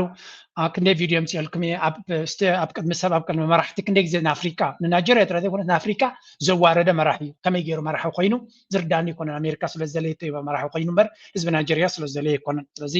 እዚ ርዱእ ጌርና ክንወስድ ዘለና ቀፂሉ እንታይ ዝብል ዘሎ መንግስቲ ናይጀርያ እዩ ዘፍቅረድ ዘሎ ቶም ክርስቲያን ክቕተሉ ስለዚ ንዖም ጠጠው ተደቢልዎ በዓልና ብብረት ኣቲና ክንፈትሖ ኢና ይብላ ኣሎ ብብረት ከዓ ኣቲኻ ሽግር ክትፈትሕ ትደሊ ናይ ብሓቂ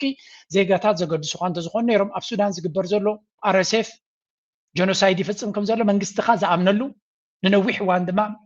ህልቂት ይፍፅም ኣሎ ኢሉ ዝተዛረበሉ ንዑ መፈትሐካ ግን ትፈትሕ ኣይኮንካ ካልእ ኩናት ኢኻ ክትጅምር ካልኣይቲ ኩናት ድማ ክንቅፅል ኢና ዶናልድ ትራምፕ ክሳዕ ክንደይ ኣሜሪካ ፍረስ ኩናት ኣይፈቱን ገለ ዝበሃል ዝነበረ ክንምንታይ ተቐይሩ ከም ዘሎ ሰብዚ ክትፈልጡ ኣለኩም ሙሉእ ብሙሉእ ናብ ኩናት ጥራይ ዘተኮረ ፖለቲካ እምበር ካልእ ቁም ነገር ዘይብሉ ኩነታት ኢና ንርኢ ዘለና ድኹማት ሃገራት ኣብ ኣሜሪካ ተፀጊዐን ዝኸዳ ዝነበረ ሃገራት ድማ ነፍሲ ወከፍ መዓልቲ ካብ ድቃሰን ክበራበራ ከለዋ ክድሃላ ጥራየን ዝኽእላ ካልእ ኣማራፂ የለን firmly opposed the United States' use of religion and human rights to meddle in Nigeria's affairs after Washington threatened a possible military action over the alleged killing of Christians in the north.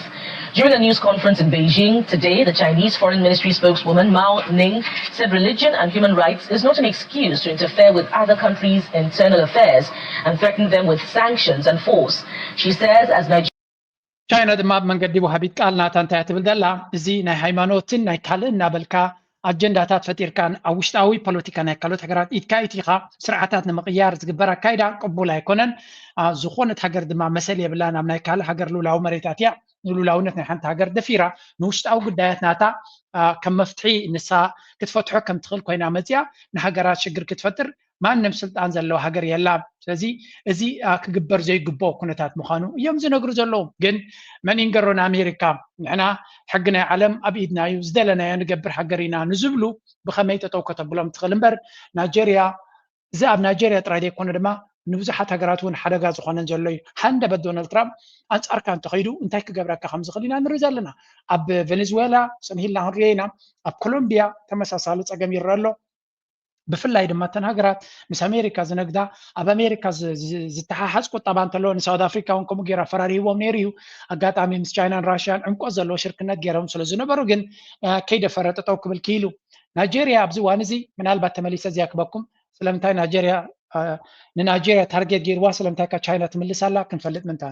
2009, maybe even earlier. And Boko Haram, they're not going after Christians. They're going after everybody. They have been killing Muslims, Christians, you name it. They kill everybody. They kill anybody who's not them. A ton of money into Nigeria and their Belt and Road Initiative. In 2020, into Nigeria. China has been investing a ton of money into Nigeria and their Belt and Road Initiative. In 2025 alone, this year alone, China has dumped a fortune into Nigeria. In late October of 2025, Nigeria and China signed a major $3.5 billion investment partnership. This agreement focuses on boosting Nigeria's infrastructure, energy, and exactly. Is it game? كل جزء game. It's about money. It's about resources. It is about exploitation. ስለዚህ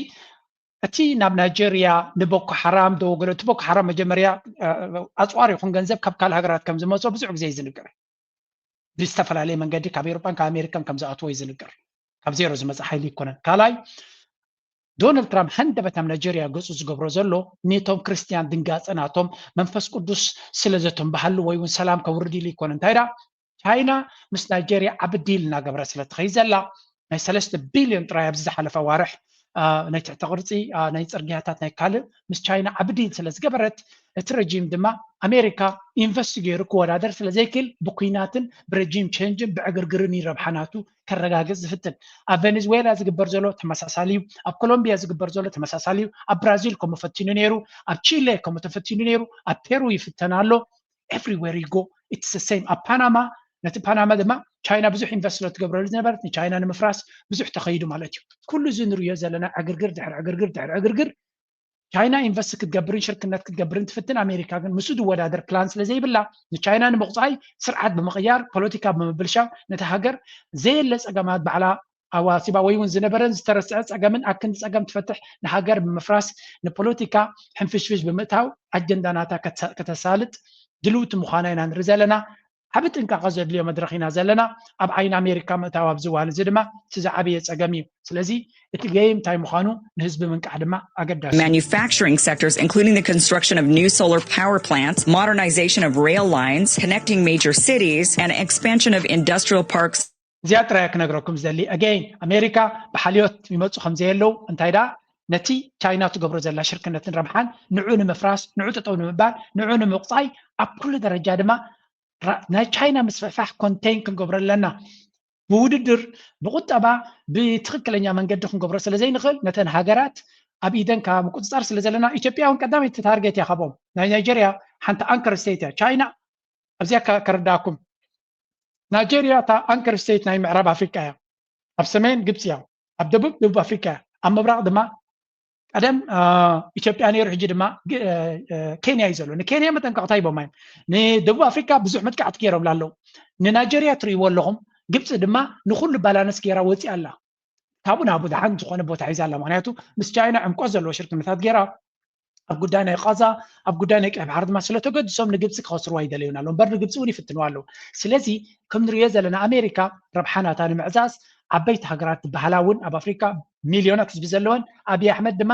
ኣነ 100% ምስ ቻይና ክበትኽ እየ እንተዘይሉ ፅንሒ ኢሎም ክመፅዎ እዮም ምስ ራሻ ዝገብሮ ዘሎ ምስ ቻይና ዝገብሮ ዘሎ እንታይ ክገብርዎ ከም ዝኽእሉ ምግንዛብ የድሊ እዚኦም በዓል ናይጀርያ ድማ እቶም ህያው ኣብነታት እዮም ንቐፅል ናይ ኣሜሪካ ድራማ እንታይ ይመስል South America, where tensions are rapidly escalating across the Caribbean as Venezuela and the United States edge closer and closer to a dangerous standoff. The situation follows a series of U.S. airstrikes, sharp political statements from Washington and Caracas, and Venezuela's close ties with Russia that are once again coming into sharp focus. President Nicolas Maduro said Venezuela ከም ትሪእዎ ዘለኹም ኣብዚ ንሪኦ ዘለና ብሓፈሻ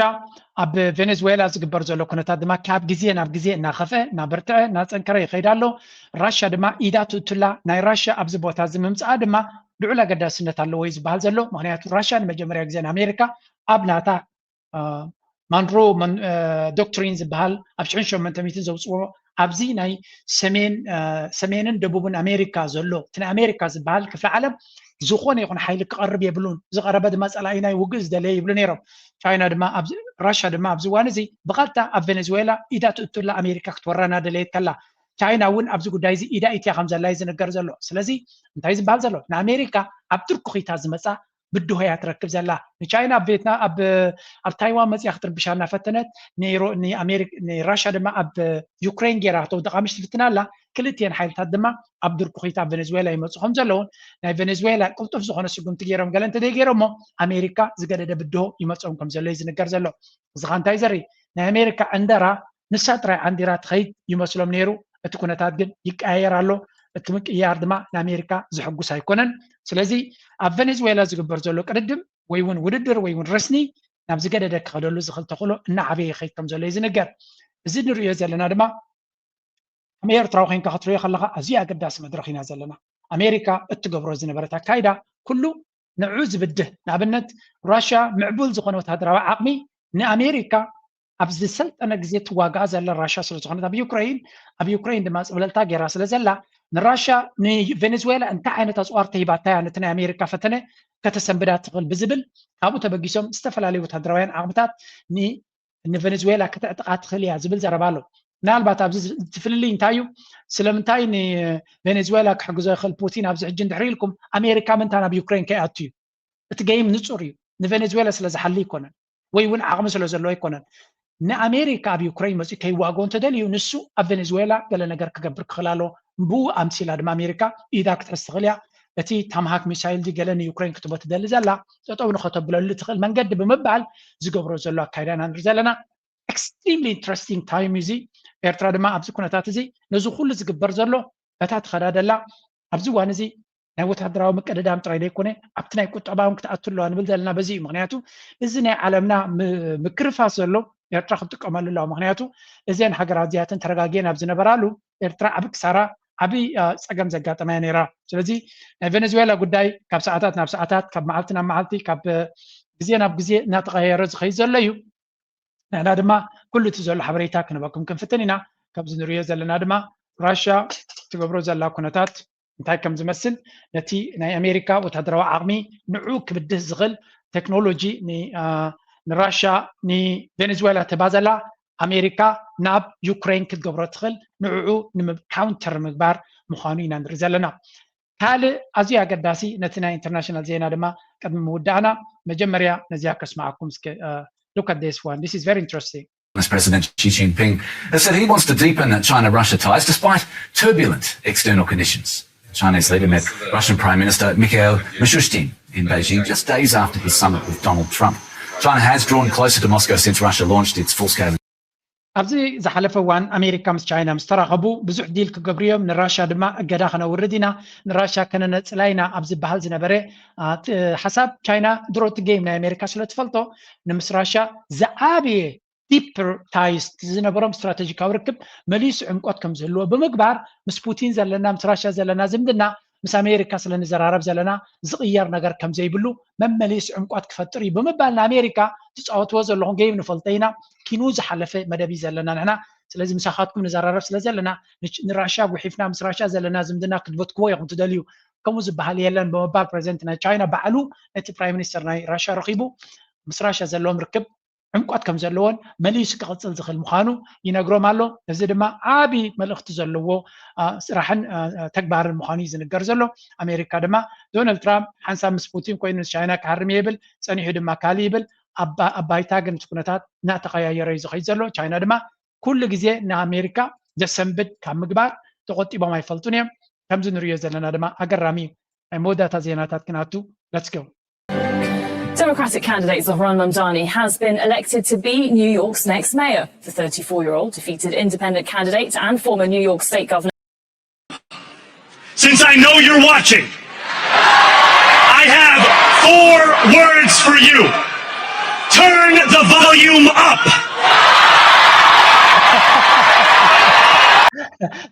ዶናልድ ትራምፕ መርዲ ረኺቡ ዘሎ እዚ ዞራን ማምዳኒ ዝበሃል ናይ ኒውዮርክ ሜየር ኮይኑ ተመሪጹ ኣሎ ከንቲባ ኮይኑ ተመሪጹ ኣሎ ማሕዳሩ ኮይኑ ተመሪጹ ኣሎ why is this important ምክንያቱ ሶሻል ዴሞክራት እዩ ንናይ ኒውዮርክ ኣውቶቡሳት ብናጽ ክገብረ ወይ ክሕስረ ገዛ ክራይ ክሕስረ ገለይሉ ነቲ ናይ ኣሜሪካ ካፒታሊዝም ዝበሃል ማዕከላይ ጽፍሪ ውፅኢሉ ኣሎ ዝበሃል ዘሎ ስለምንታይ ድማ ኒውዮርክ ማለት ናይቲ ካፒታሊዝም ርእስ ከተማ እያ the heart of the financial center ናይ ዓለምና ትባል ዎል ስትሪት ኣዊ ዘሎ ኣብ ኒውዮርክ ሶሻሊስት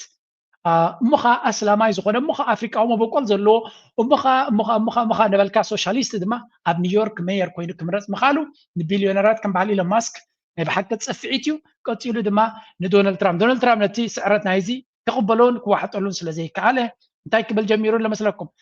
ኣብ ልዕሊኡ ክስ ክገብር ምዃኑ ምክንያቱ በላ ገይሩ ብዘረባን ብጥበብን ብኻልን ንዶናልድ ትራምፕ ልቡ ዘጥፍኣሉ ፖለቲከኛ እዩ ሰብ ዝትሪእዎ ዘለዎም ሕጂ ድማ ሜየር ኮይኑ ተመሪጹ ኣሎ ዶናልድ ትራምፕ እንታይ ኢሉ እስከ ንእሽተይ ከስማዓኩም እየ ተረኺበ ሓንቲ ቪድዮ ነይራ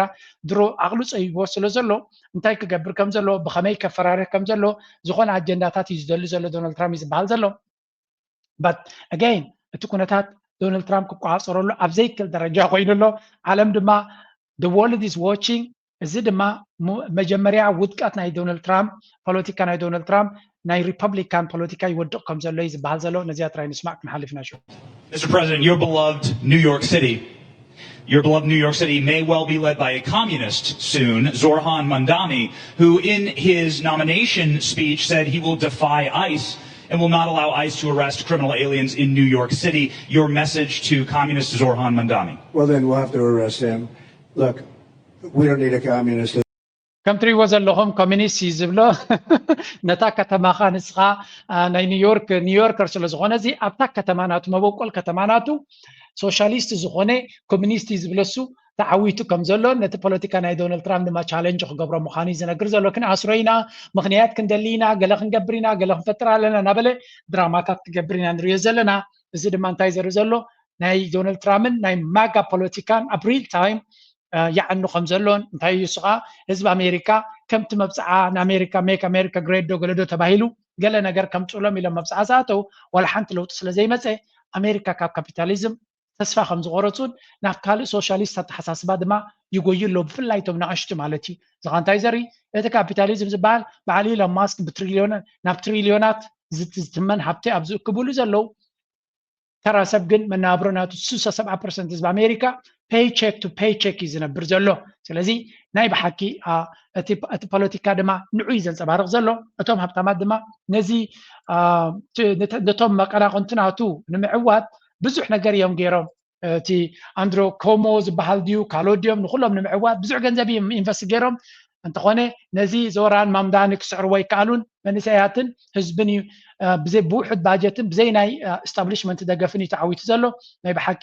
ዘገርም ኩነታት ምዃኑ ዝንገር ዘሎ ኣብ ኣሜሪካ ድማ ሓደ ዓቢ ፖለቲካዊ ክስተት ተባሂሉ ተገሊጹ ኣሎ ነዚ ድማ እቲ ዕዳጋታት ብኸመይ ክከታተሎ እዩ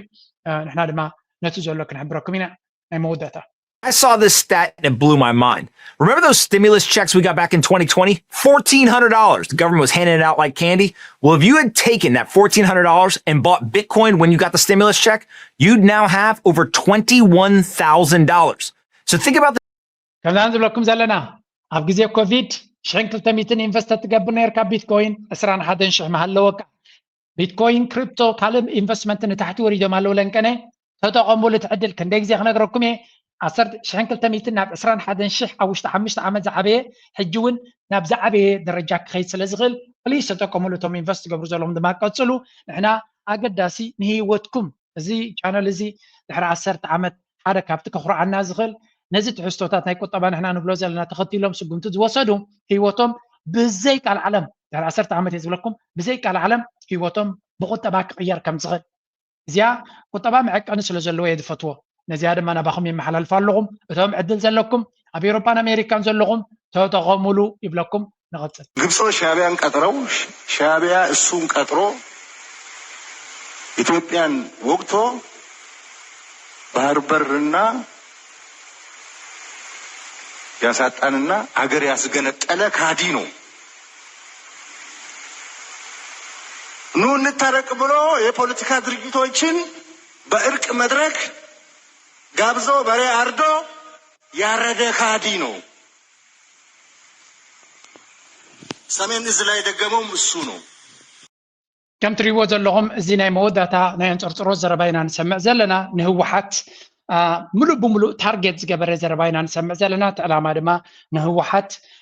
ምህራም ንህወሓት ከም ፀላኢ ደጊምካ ምቕማጥ استراتيجي تحنصيص زلو هوحات بإثيوبياوያን ዝፅላእ ስለ ዝኾነ እቲ ፅልእ ናይ ህወሓት ንህዝቢ ኣምሓራ ጎንና ከም ፃልናዩ እዛ ጋይም እዚኣ ተደጋጋሚ ነግራ ኣለኹ ተጋሩ አይ ሆፕ ይርድዎም ዝጉነታት ግን አይ ቲንክ ገሊኦም ተጋሩ ኦልሬዲ ዴር ኦፍ ፀዲፎም እዮም ስለምንታይ ነቲ ገይም ኣይፈልጥዎን ነይሮም ኣይኮኑን ይፈልጥዎ ነይሮም እዮም እዚ እንታይ ዝብል ዘሎ ህወሓት መጋበርያ ናይ ሻዕብያ እዩ ሻዕብያ ድማ መጋበርያ ናይ ግብፂ ይብል ኣሎ ቁጥር ሓደ መጋበርያን ምሩኹን ንሱ ክነሱ ድሓንሱ ፅኒሕልና ርኢና ባዕሎም ክፀርፍዎ ስለ ዝኾኑ ሕጂ እንታይ ዝብል ዘሎ ንህወሓት ምፅራፍ ማለት ህወሓት ወይ እውን ትግራይ ንኣምሓራ ንፅምዶዶ ንምዕራብ ትግራይ ዶ ንገለዶ ኢሎም ክመፅኹም ስለ ዝኾኑ ኣምሓራ ምሳና ኮይንኩም ንህወሓት ክንሃርመልኩም ኢና ምሳና ኮኑ ተሰለፉ ንህወሓት ምህራብ ማለት ድማ ነቲ ትግራይ ምንብርካኽ ናብ ኤርትራ ዝግበር ዕላማ ሓደ ስለ ዝኾነ ነዚያ ክንዲ ንሻዕብያ ኢልና ኣንፃርና ዝኸይድ ሰብ ንፈጥር ህወሓት ጥራይ ከም ሰይጣን ጌርና ደጊምና ናይ 21 ዝነበረ ኩነታት ፈጢርና ንህወሓት ተፀላየ ብምግባር ንዑን ተሃሪምና ክሰልጠና ይኽእል ኣብ ዝብል ኣጀንዳ ቆይሞም ናብ ኣዮም ዝያዳ ኣተኪሮም ይሰርሑ ዘለዉ እቲ ፀገም ግን ኩሉ ሰብ ፈሊጥዎ ኣሎ እቲ ገይም ናቶም ተፈሊጡ ኣሎ ጌታቸው ረዳ እኮ ነጊርዎም ነይሩ እቲ ገይም እንታይ ምዃኑ ከምዚ ሎሚ ከይተበላሸወ ከሎ ከእነሱ ጋር ሆኖ አማራ ይዳከማል ኤርትራ ይዳከማል ከዛ በአዲስ ጉልበት እንደ ሽመልስ ልዩ ኃይል ብሎ ይሰበሰቡት አለ እሱን ደሞ ይዞ ታንክ ያንጋጋ አስመራ ይገባል ቀይ ባህር ድንበራቸው ነው ይላል ከዛ የኢትዮጵያን ታላቅነት የመለሰ ተብሎ በአማርኛ ይዘፈንለታል በርካታ እንደዚህ አይነት ሰው ገለህ መጨረሻ ይዘፈንልሃል ግን ደግሞ ዘፈን አለ የማን ቤት ጠፍቶ የማን ሊበጅ የሚል ዘፈን አለ የአማርኛ ዘፈን እዚ ተቀደም ርእሱ ብታክል ክትቀማሉ ከሎ ዓደስን ሽሮን አበረኻታት ናበልዑ ከሎ ርእሱ ጽቡቅ ይሰርሕ ነይሩ አካላቱን ጥዕኑን ጽቡቅ ነይሩ لوكت كنا تاتريوا مغبي ترسغاك ساكني كم زبلاش وكاوينا نري زلنا ابزي حجي دما انتاي دبل ديرو ابي احمد جيم نات كان فلطينا بتعب قليل جيم نتግራይ ከተዳኸም ይኻ መጀመርያ ንትግራይ ምሳዳኸምካ ጎን ጎን ኣምሓራውን ብሰሜን ስለ ዘሎ ይዳኸመል ካለው ኩና ስለ ዘሎ ስለዚ ትግራይን ኣምሓራን ብሓደ ተዳኺሞም ካለው ሽዑ ፍሉይ ሓይልልካ ኣብ ሽመልስ ኣብዲስ ኣብ ኦሮሚያ ገለልካ ተሰልጥኖ ዘለኻ ሰራዊት ተጠቒምካ ታንክኻን ገለን ሒዝካ ኤርትራውን ኣብቲ ኩናት ትዳኸመልካ ስለ ዘላ ንኹሉ ኣኻኺብካ ንኤርትራ ከይድካ ስዒርካ ኣስመራ ተቆፃፂርካ ባሕሪ ዝመለስኩ ዓብ ንጉስ የተባሂልካ ክድረፈልካን ክስዕሳዓልካ ድሞ ናይ ሙሉእ ሂወትካ ንጉስ ክትከውን ንጉስ ንሃይለ ስላሴ ክትክእ ምክንያቱ ከይሓፈራኒ ሻብዓይ ንጉስ ኣደይ ኮሚላትን ያዕሸል ከለኹ ዝበለ ሰብ ስለ ዝኾነ ዕላማኻ ንፈልጦ ኢና እቲ ገይም ድማ እዚዩ እቲ ናይ ሰሜን ህዝቢ ድማ ፅቡቅ ገይሩ ፈሊጥዎ ነቲ ገይም ናቱ ካብኡ ንላዕሊ ይገልፅዎ ኣለዉ ኣብዚ ንኣብነት ስምዑ መጀመርያ እቲ ተራ አክቲቪስት ንኤርትራ ዝፀልኡ ዝነበሩ ሎም እንታይ ብለለው ስምዑ አለና ሸቀጥ ነው ሲሉ የነበሩ አማራ ነው ውሃ የሚፈልገው አማራ ነው አሰብ የሚፈልገው አማራ ነው ተሰብሳቢ ነፍጠኛ ነው ሲሉ የነበሩ ሰዎች ዛሬ ግልብጥ ብለው አሰብ የኢትዮጵያ ናት ኢትዮጵያ ባህሯ ተዘግቶ መሄድ የለባትም እንተ ሲሆን የለብንም ይላል ፊንፊኔን ኬኛ ውጣ አማራ ወሎም ኬኛ ውጣ አማራ ውጣ አማራ ሀገር እንዳይኖረው ያረከውን አማራ ወደብ እንዲኖረው ልታደርገው እንዲሞትልህ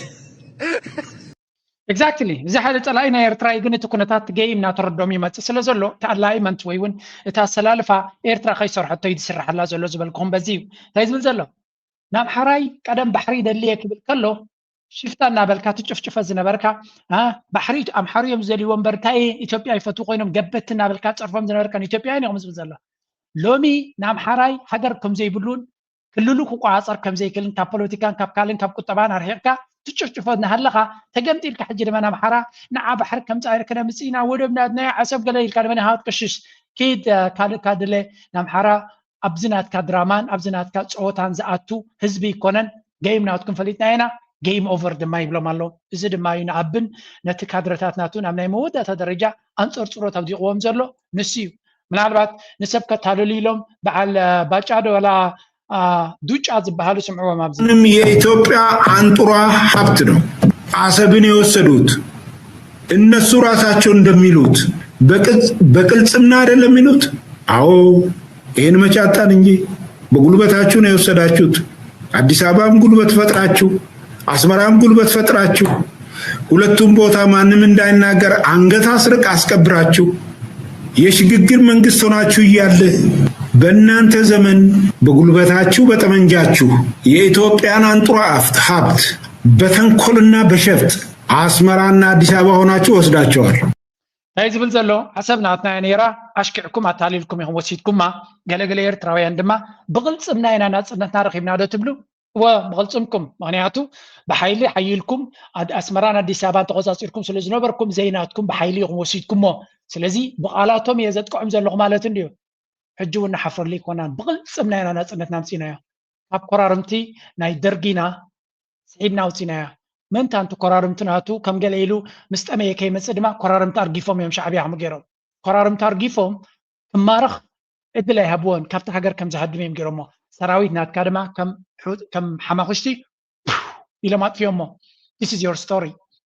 لو مي بزعبا عفتك بعرض ضد نيغوشيت دي قبرنا بلا بلا مسماني من نيغوشيت كجبر شعبيا سورو مسرتون كيرهم تغلالا حدش منغستي تقاليس زمصاب إثيوبيا تنسيو ኤርትራን ታይ ምዃናን ኩነታት ናታን ሚት ኻሚት ስለ ዝርዳ ዝነበረ ድማ ከከራኽራ ይክል ነይሩ ዘከራኽር ነጥቡ ናይ ነበረን ሕጂ እውን እኮ ደሉዥን ህውተት ኣብ ርእስኹም ስለ ዝኣተወኩም እምበር ዘከራኽር ነጥብ እንተዝነበረኩም እኮ ኣብ ቴሌቭዥን ጎምሸትና እዮም ተዛረብኩምን ቤት ፍርዳት ናይ ዓለም ኣሎ ዓለም ኣብ ጎንኹም እያ ሕጊ ናባኹም ዘበለ ነይሩ ዓለም ደገፈትኩም ነይራ ግን የብልኩምን ጭብጢ ውፁእ ሕሶት ሒዝኩም እዮም ተዛረቡ ዘለኹም ዓለም ድማ ፈሊጣትኩም ኣላ كيدو كالكم بخالي من قد دلي تبلكم على دراما نايكوينا تدلي خمسة لهم everybody knows you سلازي أما وداتا نريد زلنا أتكونتات زي كون زربان زي كون كون النتن كوناس كتححزوز قبر وزرلو ترقم كم زي بلو نتنا توم جوك دما ولا توم سكولارس ناي أمحرا إليت سمعوه مابزي كيرترا هزب قول نقومو ይሄን ወረራ መክተው ያብይን እድሜ ማሳጠር አለባቸው ብዬ በግልጽ ነው ይሄን የጻፍኩበት ምክንያት አማራ የሚደርስበትን አጠቃላይ ጭፍጨፋ ሁሉ ነገር የቆመበትን ትምህርት የቆመበትን ንግድ የቆመበትን እርሻ የሚባል ነገር በትን ሁኔታ ስታስበው አብይ ወደብ አመጣለሁ ብሎ የአማራን ህዝብ ሞቢላይዝ የሚያደርገው አማራ ምኑን ሊልክበት ነው ለቦ زيانا اندركاتو صغي ناي بحق تسميعاتهم بكل من قديو منصارا بروباغندا زغبر زلو سلازي ام حزب محرا ابغنا ابي افدغ بحر زبل زلو اجندا غحيفكم قند صلايكم نسيو قطباكم منابركم هيوتكم قالسكم كنتاتكم اكابير زلو ابي احمديو افدغ بحر متي شغركم كفتح ريكوني نبعلو قرشا سلطانو متتحيو سلازي ابتا اجندا ناتو ايتو تويز بلم زلو بزب كنتات دما كم نريو زلنا امونغو باጭ አደበለ كموچ فراناتون جوا زي من خاطبلو جولان كلاتهم زبلو وزلو حزب محراب غنخم يلن يبلو مالو ناي ابي احمد صقم ግን ነዚያውን ስምዑ አስከ ደብ ከእቲን ዘይደለ ልዕሊ 4 ተስሓብቲ መኻይን ኮንቴይነር ልጻዕና ናይ ነዊሕን ማእኸላይን ርሕቀት ምሳይል ልጻዕና ካልኦቱን ድሮናቱን ተፈላለዩ ዋርፌር ልጻዕና በበርበራ ወደብ كأتخل تتحيزوا ولا أبي أحمد 4 تسحبت مخاين الحلف الثلاث معت تتحيزوا ولا يسي أو قطروا على له بودب 5 اللي دليل قندم هنا تايو حدث خفلتنا ودب بتعمي سل الوزحي تخلاي مستراونته المحلاي لي نيرو يدوم تتحيزوا ولا سو every ناي أبي أحمد من قصقاس ناي بحر دار دي خاتل ناي غوندر دي خاتل ناي آدم دي خاتل ناي بيشوفتو ናይ አዲስ አበባ ዘሎ በሙሉኡ ናይ ዓፋር ይፍለጥ እዩ ምንም ልሕብ ተሐቀዚ ካብ የማንን ጸጋምን ሰምዓ ዘለና ንቀጥል አሁን ጅላ ታሪክ እጅ ወደ ላይ ብለው የተማረኩ መሆናቸውን ነው። እኒያ በዘራቸው አይድረስ የሚል ምርቃት ሲመርቁ የነበሩት ፊልድ ማርሻል መማረክ በዘራቸው እንደሌለ መናገር ይዳዳቸዋል። ዘረወትን ትተው እርስዎ ላይ እናተኩር የሚያስብለውም ይህ ነው። ነጮች እጅ ስጡ አሉን፣ እኛ ደግሞ የአባቶቻችን አይደለም ይላሉ። ነጮች ይቅርባቸው አትችሏቸውም ብለውናል። ይቅርባቸው አትችሏቸውም 250 ሺህ ሰው አዘጋጅተዋል። ድሮም ደርግ አሸንፈዋል። እነዚህ አይቻሉም እጅ ስጡ ነው ያሉን ፈረንጆች። እጅ መስጠትማ ያው ላይ እጅ ከመስጠት አንድ ቀን ማደር የለንም መሞት አለብን ብለን ነው ወደ ውጊያ የገባነው። አታዘተብዚ አሰብ የለን ይሉ ይሕስ ዘሎ አቱም በጃኹም በጽሐፉ ላይ ኣብቲ ዘሎ ቦታ ኸይትኩም ግን ኢትዮጵያውያን ቤላ ገይሮም ፈሊጦም ኣለው። ኣብቲ ግዜ ኩናት ናይ ትግራይ ዝግበር ዝነበረሲ እዞም ሓያላት እዮም ኣይትኽእልዎን ኢኹም ቅድሚ ሕጂ ንደርጋ ውዲቖም ዝመፁ እዮም ኣይትኽእልዎም ኢኹም ኢድኩም ሃቡ ካብ ሕጂ ቦታ ግደፍ ኢሎሞም። ንሕና ግን ኢድ መሃብ ናይ ኣቦታትና ኣይኮነን። ኣንታ ኤርትራውያን የለውን ኢሉ ዲዛ ብዝኾነ ከም ትሪእዎ ዘለኹም ኢድ መሃብ ናትካ እዩ መይቢ ናይ ኣቦታትካ ከይትብል ትኽእል ኢኻ። ኤርትራ ግን ፅቡቅ ጌራ እያ ትፈልጥ። ካልኣይ ድማ ምስ ህወሓት ተወዳዲርካ ስለ ሰዓርካ ኣይኮንካን። መንግስቲ ኤርትራ ምሳኻ ሰራዊት ኤርትራ ሓየት ሰራዊት ኤርትራ ምሳኻ ስለ ዝነበረ እዩ እምበር ናብቲ በፅሑ ይነበረካን። ስለዚ ኣቦና ጅግና ሰራዊት ናይ ኤርትራ ከምዚ ጌርና ትብልዎ ዝነበርኩም ድሓን ምንተን ንታሪክ እውን ዶኩመንት ክኾነና እቲ ነገራት እቲ ፅቡቅ ገይሩ ተሰሚሩ ተቐሚጡ ንኽፀንሕ እውን ኣገዳሲ ስለ ዝኾነ እምበር ነቲ ዝብልዎ ዘለው ዝምጥን ስለ ዝኾነ ይኮነ ንገብሮ ዘለና። ተደጋጋሚ ኤርትራ ዝገበረትሎም ውዕለት መልሲ ስለ ዘይረኸብሉ ኣይረኸብኳን ኣለኹ ቪድዮ ክበኩም እየ። ብሓፈሻ ግን ኤርትራ ዝገበረትልኩም ኤርትራ ዝሓለፈትልኩም ሳላ ኤርትራ ይኹም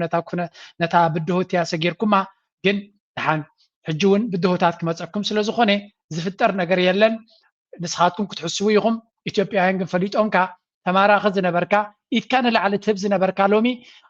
ካብ ምምራኽ ተዋጊእኻ ምማት ሓይሽ ትብል ንስኻ ደይኮንካን ተማሪኽካ ፊልድ ማርሻል ክትበፅሕ ዝኽኣልካ እናበሉ ድማ ኢትዮጵያውያን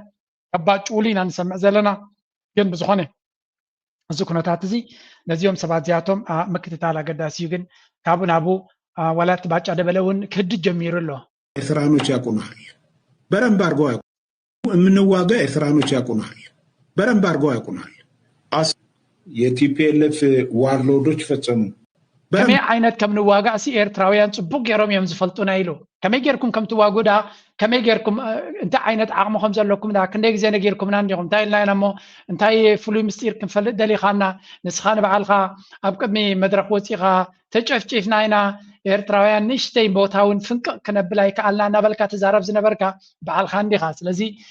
ሕጂ ተመሊስና ንዓናታትኩም ጅግንነት ወይ እውን ብፍሉይ ናትኩም ታሪክ ክንደሊ ንገብሮ ድኻም ወይ ፃዕሪ የብልናን። ኣብ መወዳእታ ግን ሓኒሽ ነዚያ ጥራይ ከም ሰነድ ጥራይ ኢና ክንሓልፋ። በኢትዮ ኤርትራ ጦርነት እኔ ቡሬ ነው የነበርኩት። ጦርነት ተጀመረ፣ ተጨፈጨፍን። አንድም ቦታ ፈቀቅ ማድረግ አልቻልንም። አንድ ክፍለ ጦር ያመጣል ያስገባል፣ ይጨፈጨፋል። ሌላ ክፍለ ጦር ያመጣል ያስገባል፣ ይጨፈጨፋል።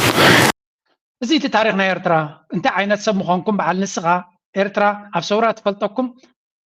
ዓለም ሙሉእ ሒዝኩም ድማ ኣብ 98 መፂኹም ዘጋጠመኩም ድማ ካብ ኣፍካ። ስለዚ እንታይ ዓይነት ዓቕሚ ከም ዘለኩም ብዙሕ ምንዓቕን ብዙሕ ታዲድን ኣይደልን። ግን እቲ ኩነታት በዓልኩም ስለ ትፈልጥዎ እቲ ኩነታት ብዙሕ ክንዛረብ ኣይንደልና። ንቐፅል። ህዝቢ ትግራይ ብዲሞግራፍን ብጂኦግራፍን ብስነ ህዝቢ ይኹን ብካርታ ህዝቢ ትግራይ ንምንብርካኽ ዘለዎ ሰይጣናዊ ዕላማ ክሳዕ ሕዚ ኣይለወጥ። እዚ ክሕሰ ኣይኽእልን፣ እዚ ክንሕስዮ ኣይንኽእልን። መንግስቲ ኢትዮጵያ ኣብ ልዕሊ ህዝቢ ትግራይ ጆኖሳይድ ኣውጁ ዘራያት ዓዲሙ ኣብ ልዕሊ ህዝቢ ትግራይ ዝፈፀሞ ጆኖሳይድ ብመሰረት ስምምዕ ፕሪቶርያ ልዕልነት ሕጊ ክኽበር፣ ተሓታትነት ክረጋገፅ፣ ካሕሳ ክረጋገፅ፣ ዝተወረረ መሬቱ ክምለስ፣ ዝተመዛበለ ዝተሰደተ ህዝቢ ክምለስ ናብ መረበቱ ዝመሳሰሉ ኣብ ስምምዕ ፕሪቶርያ ተቐሚጦም ዘለዉ ጉዳያት ድሕሪ እቲ ስምምዕ ፕሪቶርያ መንግስቲ ኢትዮጵያ ብቁኑዕ መንገዲ ኣብ ስምምዕ ፕሪቶርያ ዝተቐመጡ ነገራት ናብ ምፍፃም ዘይኮነስ ስምምዕ ፕሪቶርያ ብኩናት ዝተጀመረ ትግራይ ናይ ምንብርካኽ መንገዲ بسمع بريتوريا قصلوا اللي وسيله መንግስቲ ስነ ህዝቢ ይኹን ብካርታ ህዝቢ ትግራይ ንምንብርካኽ ዘለዎ ሰይጣናዊ ዕላማ ክሳዕ ሕዘይት ኣይለወጥ እዚ ክሕሳ ኣይኽእልን እዚ ክንሕስዮ ይንኽእልን መንግስቲ ኢትዮጵያ ኣብ ልዕሊ ህዝቢ ትግራይ ጆኖሳይድ ኣውጁ ዘራያት ዓዲሙ ኣብ ልዕሊ ህዝቢ ትግራይ ዝፈጸሞ ጆኖሳይድ ብመሰረት ስምምዕ ፕሪቶሪያ ልዕልነት ሕጊ ክኽበር ተሓታተ كم تريوا زلهم ناي تግራይ مرحنات ناي هوحات مرحنات يزي وي ناي تግዚያው መንግስቲ መምሕዳር ድሕሪ ታደሰ ወረደ ቁፅሪ 2 ዘሎ ማንያላ ሰፋዩ አብይ አሕመድን ስርዓትናቱን ኣብ ልዕሊዮም እንታይ ኣውጅሎ ንጹር ዝኾነ ኩነታት እዩ ብወገን ትግራይ ድማ እቲ ዘለዎም ስምዒት ነዚ ይመስል ሓደጋ እንሂ ደበና ኮይናት እዩ ተሰርብ ዘሎ ስለዚ ኣብ ውሽጢ ነብደገም ዘሎ ህዝቢ ክናበብ ክኽእል ኣሎ ሚድያታትና ክትናበቡ ኣለኩም معاذ جمهورة ساي أي فلات عودي أو صخرة ساعات في جمهورة 5 لكن عرفتنا ميك أرشاد كاف 10 ساعات بس حنا لنا مالتي الذي أوجتنا بدك نقدر حزبنا خبر الله خنا الله حاول يتخلاط الله عكابنا تأيو زفتر ذل ذل من نوع كرليو محوركم ذلهم أو ذلوا أوت ذلوا محورات وداواتات وين من قصاص كتقور لكم نتهلو كناتات بدل بقاركم كتكاتلوا لكم ذيك عني مس دبلوماسي صاتكم هم كرم هذا عبيس راح صالحكم هم هذا عبيس راح تصالحوا يا عبي تطفيتي زقبر هذا تقراي كم تري ورد لهم اب تقراي زنصلالو زلو كناتات كم معلتنا معلتي نا ريلنا خوني زمس زلو ابي احمد جنرالاتون دما نصر زخونه كوماند زلوهم مقاله هده سيرا سرته دولته ህዝብ አደናግረህ በዘረኝነት ቀስቀሰህ ሰራዊቱን አፍርሰህ የመጨረሻው የዚህ ሀገር ምሽግ ሰሜን እዝ ነው ብለህ ሰሜን እዝን ማፈራረስ በጣም ክህደት ነው። ከኔ ጋር የበሉ ጀነራሎች አሉ፣ ከኔ ጋር ጓደኛ የነበሩ ጀነራሎች አሉ፣ በክፉ ቀን ስንረዳዳ የነበሩ ጓደኞች አሉ። በአንድ ጊዜ ተገልብጠው ጠላት ሆኑ። ማላይ ኢትዮጵያ ላይ ያን ጊዜ እኮ 2013 እኮ ረዳ የነበሩ ስለዚህ ኣብ ልዕሊ መራሕቲ ናይ ትግራይ መራሕቲ ጀነራላት ናይ ትግራይ ንጹር ዝኾነ ጽልኢ ንዓታቶም ካብ ህዝቢ ትግራይ ንምፍላይ ካብ ሰራዊት ትግራይ ንምፍላይ ብፍላይ ድማ ነቲ ኣብዚ ቀረባ እዋን ዝረአ ዘሎ እዚ ወታደራዊ ዓቕሚ ናይ ትግራይ ወታደራዊ ዓቕሚ ብኩሉ መንገዲ ዝረአ ዘሎ ሰፊሕ ዝኾነ አንጻሩ ፕሮፓጋንዳ እዮም ዝገብሩ ዘለው እዚ ኸ እንታይ ዘርኢ ዘሎ ፍርሂ ስለ ዘለዎም ትግራይ ወታደራዊ ዓቕምናታ ብፍላይ ምስ ሻዕብያ ርክብ ኣለዎም ሻዕብያ ይደሰልጥኖም ዘሎ መንግስቲ ኤርትራ ሰራዊት ናይ ኤርትራ ምስ ብፍላይ ነቲ ኣብ ሱዳን ዘሎ ኣርሚ ሰብዓ ዝበሃል ዘሎ ዲኒ ካልእ ናይ ሻዕብያ ሓይሊ ይደሰልጥኖም ዘሎ ብሻዕብያ እዮም ዝምልመሉ ዘለው ዝብል ዘረባ ኣብ ርእሶም ብዙሕ ቦታ እዩ ዘለዎ ስለዚ ሻዕብያ እንድሕር ኣትይዋ እታ ጉዳይ ብፍላይ ህወሓት ተደምሮ ሻዕብያ ዝብል ንዓታቶም ኣብ ዲኤንኤ ናቶም ኣብ ሳይኮሎጂ ናቶም ሳይኪ ናቶም ራዕዲ ይፈጥረሎም شنشات من تسان حدا يذكرهم زوم كل تحالتات بحدا خوينهم متحازيه باللومن بفصوم تطوكن بلا ما ينخلنا ايكونن بحدا خوينهم هو حد بينو تطوكن بلا يقولون يوم ابزي حج مالتي سلامتاي هو حد قد حج تطوز بلو دبلو هنا يرترا سراويت مخان بعلم نغيرم سلازي سراويت ناي تግራይ ويون حيل ناي تግራይ ناباتهم غص اغنيو خم زلي فلطيم امريكا مصيا كتحنا ما يكونتن راشا مصيا كتحنا ما يكونتن أم حرام تيجي كتحنا ما يكونن فانو نبعل نعاتهم كحرم يزدل زلوا صمدا دما بكل من جدي إنها تأسس رأي خير الله if you didn't believe me أبزر رأيوا تقرأي نبعلو أتينا بام حراز نبرة متفنان قريف ونابو ميا تفكير زلوا سمعوا بزي كاين أمون وز بإيرتران تجمير زلوا حولنا تاوركب وجن جزاهم محدار يكون وجن حوحات يكون كانوا زملكاتهم أكلا نحنا بأواجد دقيفنا هنا بقلت مالتي دقيفنا هنا خدقف زلوا وصل سبحانه مالتي أوكي إذا بزين يركب ترى حمسي إيرتران تقرأي ندي يخوز الله حزب تقرأي الدل انت رخيم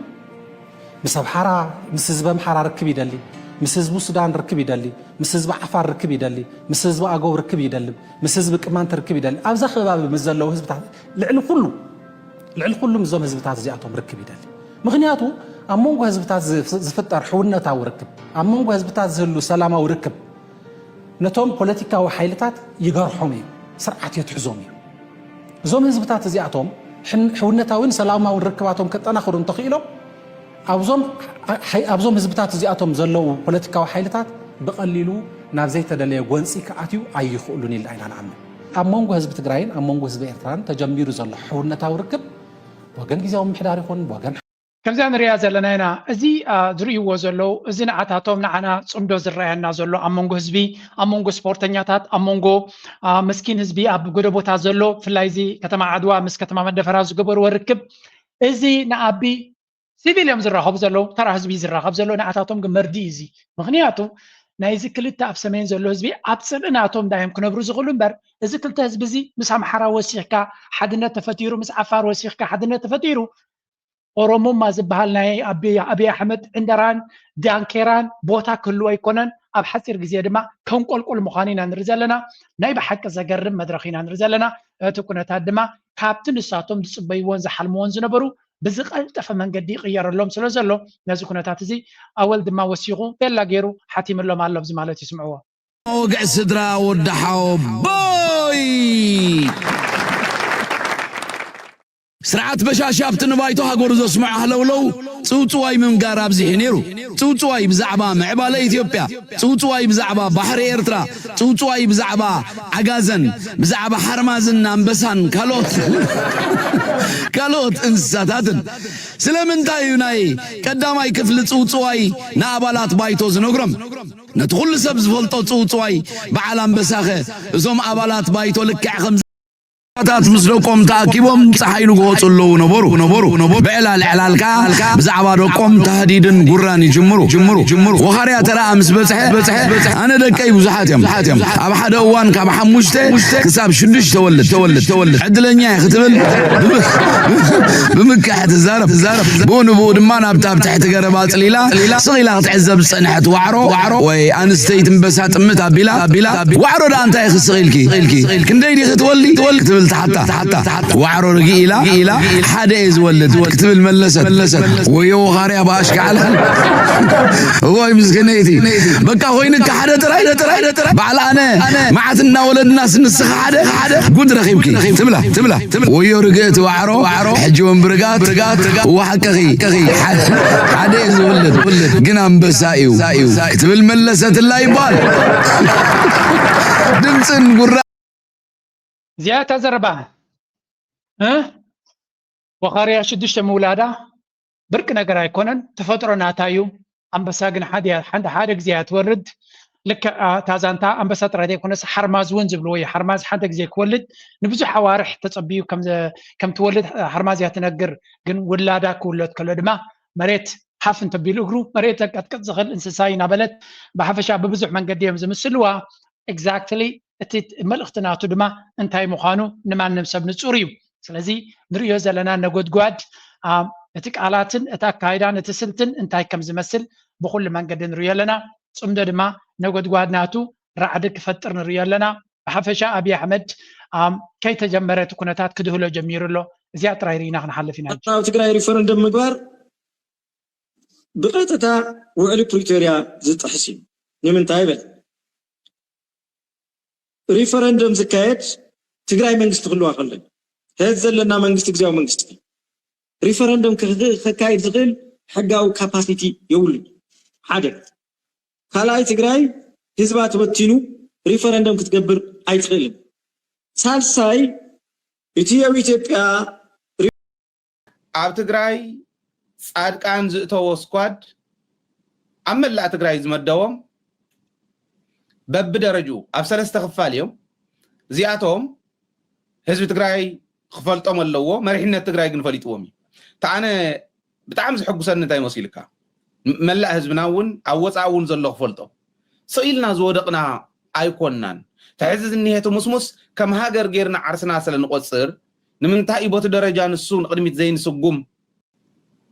أيفالتوان ديوم نيرم تمريحنا تأوزنا ورو سراح يدليو لا فدلاي سلازغونا يوم تقرأي ناي مفراس نعب ناي مقسقاس عمص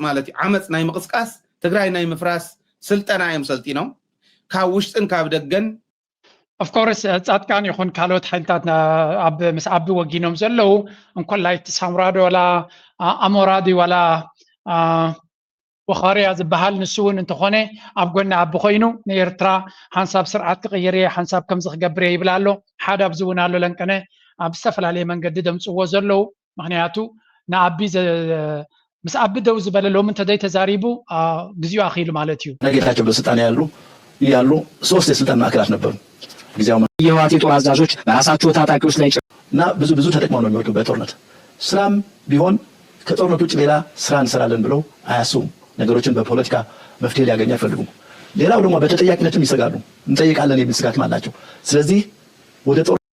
ከም ትሪእዎ ዘለኹም በዓል እዚ ኢልካ ኩሎም ቶም ምስ ኣብ ዘለው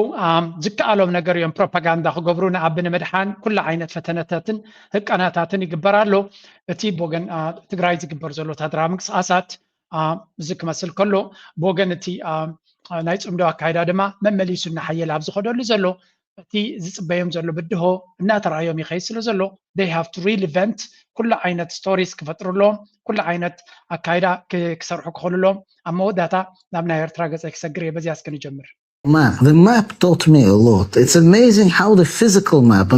not political map, the physical map, how much it can teach you. I looked at the region around, and one thing that came to me immediately, given where Eritrea is, Maldives. Yeah. If I think about Maldives, the size of the Maldives, the location of the Maldives managed to create. If you say that word to an Englishman, okay, or an English woman, Maldives, they would think about it as a resort. The paradise, yes. History was a locum. እስራኤላዊው ብዝኾነ ምዝዮም ኮይኖም ዝዛረቡ ዘለው ዝዛረቡሉ ዘለው ድማ ብዛዕባ ኤርትራ እዮም ዝዛረቡ ዘለው ብዛዕባ ካርታ ናይ ኤርትራን ብዛዕባ ጂኦግራፊ ናይ ኤርትራን ክዛረብ ተኮይነ ነዚ ኤርትራ ክትጥምት ከለኻ ቀዳመይቲ ስእሊ ፊዚካል ማፕ ናታ ክርኢ ከለኹ ኣብ ርእሰይ ቅጅል ዝብለኒ እንታይ ኢሉ ማልዲቭስ ማለት ናይ ኣብ መሬት ከለኻ ገነት ወይ እውን ፓራዳይዝ ብኡ ዝምሰል እዩ ኤክስፐንሲቭ ናይ ቫኬሽን ሪዞርት ዝርከቦ ሃብታማትን ሰብ ሃብትን ሰብ ፀጋን ርኹባትን ዝኸድዎ ቦታ እዩ ደሴታት እዩ ኤርትራ ብቐሊሉ እንተተሰሪሕላ ማልዲቭስ ክትከውን ትኽእል እያ ምክንያቱ ደሴታት ናታ ራይዎ ሜይንላንድ ኣለዋ ሰፊሕ ኣብ ደገ ባሕሪ ኣለዋ ናብቲ ቦታት ክመፁ ዝኽእሉ ዜጋታት ድማ ብቐረባ ነዊሕ ኪሎሜትራት ከይድካ ዘይኮነ ብቐረባ ክመፅዋ ዝኽእሉ ዓቕሚ ዘለዎም ገንዘብ ዘለዎም ካብ ኤሮጳ ርሑቕ ኣይኮናን ካብ ዓረብ ርሑቕ ኣይኮናን ካብ ኩሉ ዓለም ርሑቕ ኣይኮናን ዝበለፀ ኣፍ ደገ ባሕሪ ኣለና ኣሚን እስራኤላዊ ንሱ ብኻሊእ ጥምታሎ ንኤርትራ 1000 ግዜ ዝገብርዎ ፈተና ድማ እዚ ዝረኣዮም ዘሎ ነገር ስለ ዘለዎም እዩ ስለዚ ኤርትራ ፈታውን ፀላእን ዝምስክረላ ኩሉ ዝብህጋ ፍሉይ ዝኾነ ትዕብልቲ ዘለዋ ሃገር እያ እዚ ክብለኩም ከለኹ ኣብ ከርሲ መሬትና ናብ ባሕርና ዘሎ ነዳዲ ይኹን ጋዝ ወይ እውን ወርቂ ይኹን ፖታሽ ወይ እውን ካልእ ማዕድናት ይብል ኣለኹ ንሱ እውን ኣለና ኣብ ልዕሊኡ ግን ጂኦግራፊካዊ ኣቀማምጣናትና ስትራቴጂካዊ ንብሎ ጥራይ ዘይኮነ ዳህላክ ራይዎ ክንደይ ግዜ ተዛሪበኩም እየ ኣብ ከባቢ ዳህላክ ጥራይ በማይ ዝቁፀር ደሴታት ኣሎ ብቐሊሉ ሪዞርትስ ኮይኑ ሰባት ኣብ ገነት ከም ዝነብሩ ዘለዉ ገይሮም ክነብርዎ ዝኽእሉ ተሰሪሑ ማለት እዩ ስለዚ ኤርትራዊ ኣብ ደገ ዘለኻ ምናልባት ካልኦት ክገብሩልና እንተዘይከኣሉ መንግስቲ ኤርትራ ደገ ዘለዉ ሰባት ዓቕምታቶም ኣዋሲቦም ሓደ ኮርፖሬሽን ኣቑሞም ሓደ ትካል ኣቑሞም I really hope ከምዚ ክንሓስብ ነዚ ሪዞርትስ እዚ ኤርትራውያን ብሓንቲ ኦርጋናይዜሽን ኣቑሞም ነፍሲ ወከፍ ኤርትራዊ ገንዘብ ኣቑሙ ነቲ ካፒታል ኣኪብና ካልኦት ወፃእተኛታት ኢንቨስተርስ ምሳና ኮይኖም ከም ፓርትነርስ ኮይኖም ኤርትራውያን ዝረብሕሉ ካልኦት ዜጋታት ድማ ዝረብሕሉ ልዕሊ ኩሉ ድማ ቁጠባ ሃገርና ዝረብሓሉ መንገዲ ክፍጠር እዚ ንግሆም ምሸትን ክዝረበሉ ዝግባእ እዩ ቅድሚ ሕጂ ኣምባሳደር ሶፊያ ተስፋ ማርያም ተዛሪባ እያ ዳህላክ ንበይና ክንዲ ሲንጋፖር እያ ትኸውን ኢልና ስለዚ ሲንጋፖር ኣክንዲ ዳህላክ ዝኾነ ቦታ ናይ ከባቢ 500 ቢልዮን ዝትመን ቁጠባ ክሃንፁ ከለዉ ንሕና ኣብ ዳህላክ ጥራይ 1 ቢልዮን ዝትመን ቁጠባ ክንሃንፀሉ ዘይንኽእል መንገዲ የለን ዓሰብ ሕሰብዎ ኤክስፐንሲቭ ሪል ስቴት ዓሰብ ንበይኑ ክንደይ ከኣታዊታት ገብር ዝኽእል ስለዚ ኤርትራዊ ዘየገድስ ቅድሚ 2 መዓልቲ ምስ ወደይኩም ይዘራረብ ነይሮም ዝተዓቢ ወደይ ኤርትራ ኣብ ጉግል ኣቲኻ ትሪኦ ሓበሬታ ንዑይ ትስማዕ ድኻ ሃገር እያ ዘይማዕበለት ሃገር እያ ክብሉካ ከለዉ ብግምጣሉ ኣንብቦ ይብሎ ነይረ ኤርትራ ሃብታም ሃገር እያ ሃብታም ማለት ድማ ኣብ ከርሳ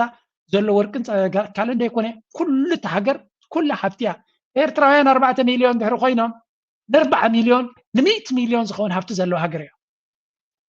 ቢብነት ድማ ነውፃያ ካብ ርእስና ኣብ ከበሳ ዘሎ ኣብ ቆላ ዘሎ ኣብ ባፅዕ ዘሎ ኣብ ገለ ዘሎ ኖ 4 ሚልዮን 5 ሚልዮን ድሕሪ ኮይንካ ن50 مليون ن100 مليون ترانكويلو كنبر زغل هابت له ዛ ሃገር እዚያ ጥራይ ፍለጡለይ ሕጂ እነዚያ ቀፃሊ ክዛረበኩም እየ ናተይ ትምኒት ድማ ወጻተኛታት ክመጹና ዘይኮነ ሓንቲ ካምፓኒ ከምዛ ናይ ቀይሕ ባሕር ትበሃል ቀይሕ ባሕር ኮርፖሬሽን ትበሃል ሓንቲ ናይ ኤርትራውያን ኩሉ ብዓቕሙ ኢንቨስት ክገብረላ ዝኽእል ፋንድ በብዓቕሙ ድማ ፋንድ ክገብረላ ዝኽእል 100 ሚልዮን ዲና ከነዋፅእ 200 ሚልዮን ዲና ከነዋፅእ እቲ ገንዘብ እቲ ከም ሓንቲ ትካል ኮይኑ ተኣሲሩ ንሓንቲ ደሴዲ ንገለ ኢንቨስት ንገብር ካልእ ድማ ካልእ ፋንድ ጌርካ ወርቂ ንምውፃእ ነዳዲ ንምውፃእ ይኸውን ኤርትራውያን ድማ ምስ ካልእ ወጻተኛታት ክንዲ መንግስቲ ጥራይ ዘይኮነ ህዝቢ ኤርትራ እውን ኣብቲ ኢንቨስትመንት ኢዱ ኢትዩ ክረብሓሉ ዝኽእል መንገዲ ኣይ ዊሽ መንግስቲ ኤርትራ ንዑ ብዛዕባ እዚ ንዘራረብ እንተዝብለና ኣይ ውድ ቡክ ማይ ፍላይት ፅባሕ ወላ ሎሚ ስለምንታይ ብዛዕባ ኤርትራ ምዕባለኣ ብዘረባ ጥራይ ዘይኮነስ ብተግባር ክንገብር ክንዘራረብ ባይታ ክፍጠር ኣሎ እዚ ካስቂል ካብ ዩቱብን ኣብ ገለን ጥራይ ዘይኮነሲ ኣይኖ ገሊኹም እጂ መንግስቲ ኤርትራ ከይድካ እንዳተዛረበ ነው ኣነ ከይዳ ቤት ፅሕፈት ከይደ ክዛረብ ኣይምሕረለይን ይኸማል ስለምንታይ ናይ ከምኡ ደረጃ ሰብ ዘለኒ ሰብ ኣይኮንኩን መንግስቲ ኤርትራ ግን ንኩሉ ኤርትራዊ ዝዓደመ ኮንፈረንስ እንተፀዊዑ ከም ሓደ ዜጋ ንኡስ ዜጋ ከይደ ሓሳበይ ክብኽል ክሰምዕካ ይኽእል እምበር ኣነ ከይደ ንመንግስቲ ከማኽር ፍልጠት ክህብ ወይ እውን ሓበሬታታት ሂበ ንመንግስቲ ክእምን ክንድኡ ደረጃ ዘለኒ ሰብ ኣይኮንኩን ኣነ ሓደ ሰብየ ትሑት ደረጃ ዘለኒ ሰብ ድማ እየ ልዕሊ ካልኦት እውን ኣይኮንኩን ግን እቲ ሓሳበይ ምስ ናይ ብዙሓት ኤርትራውያን ሓሳባት ብሓደ ኮይና ኩልና ክንረብሓሉ ንኽእል ደገ ኣብ ውሽጢ ዘለውን ደገ ዘለውን ክረብሕሉ ዝኽእሉ ኣብ ክንዲ ፀዓዱን ቻይናውያንን ዓረብን ዝረብሕሉ ንኣብነት ኣብ ዳህላክ ቀጠራት እዮም ኣለው ናይ ክንደ ቢልዮናት ኢንቨስት ገይሮም ነይሮም ኢልና ኢና እዚ ወላ እኳ ተደይ ተረዳድኡ ክሳብ ሕጂ ድማ ቤት ፍርዲ ይኸሱና እንተለው ኤርትራውያን ምስ ካልኦት ናይ ወፃኢ ኢንቨስተርስ ኮይኖም ክረብሕሉ ዝኽእሉ መንገዲ ዲስካስ ክንገብር ክንክእል ኣለና እምበር ብዓቕምና ይንኽእሎም ክትብሉ ትኽእሉ ኢኹም ሹር ንባፅእ ዲና ክንልምዕ ዓሰብ ዲና ክንልምዕ ኤርትራውያን ገለ ክፋል ልክዕ ከምቲ ኤምናኮ ዝብል ናይ መንግስቲ ኤርትራ ዘሎ ናይ ኤርትራውያን ዜጋታት ድማ ብዓቕሞም ኣብቲ ኢንቨስትመንት ንክኣቱ መንግስቲ ፕሮግራማት እንተዝገብር ናይ ብሓቂ ሰናይ ምኾነ ክንደይ ምሳይ ትሰማምዑ ኣለኹም ኣብዚ ሓሳብ እዚ ሓደ መዓልቲ ከምኡ ቀጠልያ መብራህቲ ምስ መፅእ ኣነ ክነግረኩም እየ እቶም ምሳይ ክትሳተፉ ትደልዩ ድማ ናትኩም ሓሳብን ርእቶን ፀሓፉ ጌጋ እንተለኒ ድማ ማኣረምታ ኣብ ታሕቲ ግለፉ ክብለኩም ይደሊ ኩሉ ግዜ እንታይ ክገብር እየ ዘለና ነቲ ዘሎ ኩነታት እናተጠቀምናሉ ክንከይድ ሓበሬታ እዞም ኣይሁዳውያን ንዓድና ብምንታይ ከም ዝጥምትዋ ብኸመይ ከም ዝርእይዋ ይነግሩና ኣለዉ ንሕና ድማ ነቲ ኩነታት ምዝምዞም ክንጥቀመሉን የዘኻኽረኩም ኣነ all sorts of boats, okay? And given where Eritrea is, simply climatically, right? It looks like a place that could be that. If it is safe, let's just say, and if infrastructure is built, it could turn into Maldives overnight, almost. Yeah. If there's a if there are enough. ስለዚህ ኤርትራ ናሽቲ ነገራት ተቕርፂ ሰላምን ርግኣትን ዝኣክል ኢንቨስትመንት ተገይሩላ ኣብ ሓንቲ ለይቲ ናብ ማልዲቭስ ክትቅየር ትኽእል እያ ናይ ከምኡ ድማ ማርኬት ክገብሩ ዝኽእሉ ነቲ ኩነቲ ብራንድ ክሃንፁልካ ዝኽእሉ እንተጌርካ እዩ ዝብለና ዘሎ ነቲ ምኽሪ ድማ ንቕበሎ ናይ ሎማ ርሳብ ዝጉዳይ ላይክ ግበሩ ሸር ግበሩ ርእቶኹምን ሓሳብኩምን ገለፁ እናበልኩ ብዙሓት ሰባት ንሃገርና ብኸመይ ከም ዝጥምትዋ ሰሚዕኩም ኣለኹም በዚያ ጌርና ግን ክንሰናበተኩም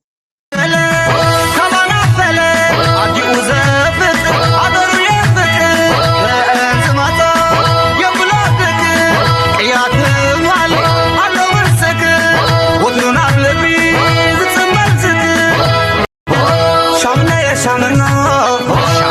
يا شامنا يحنكي غزة بيتي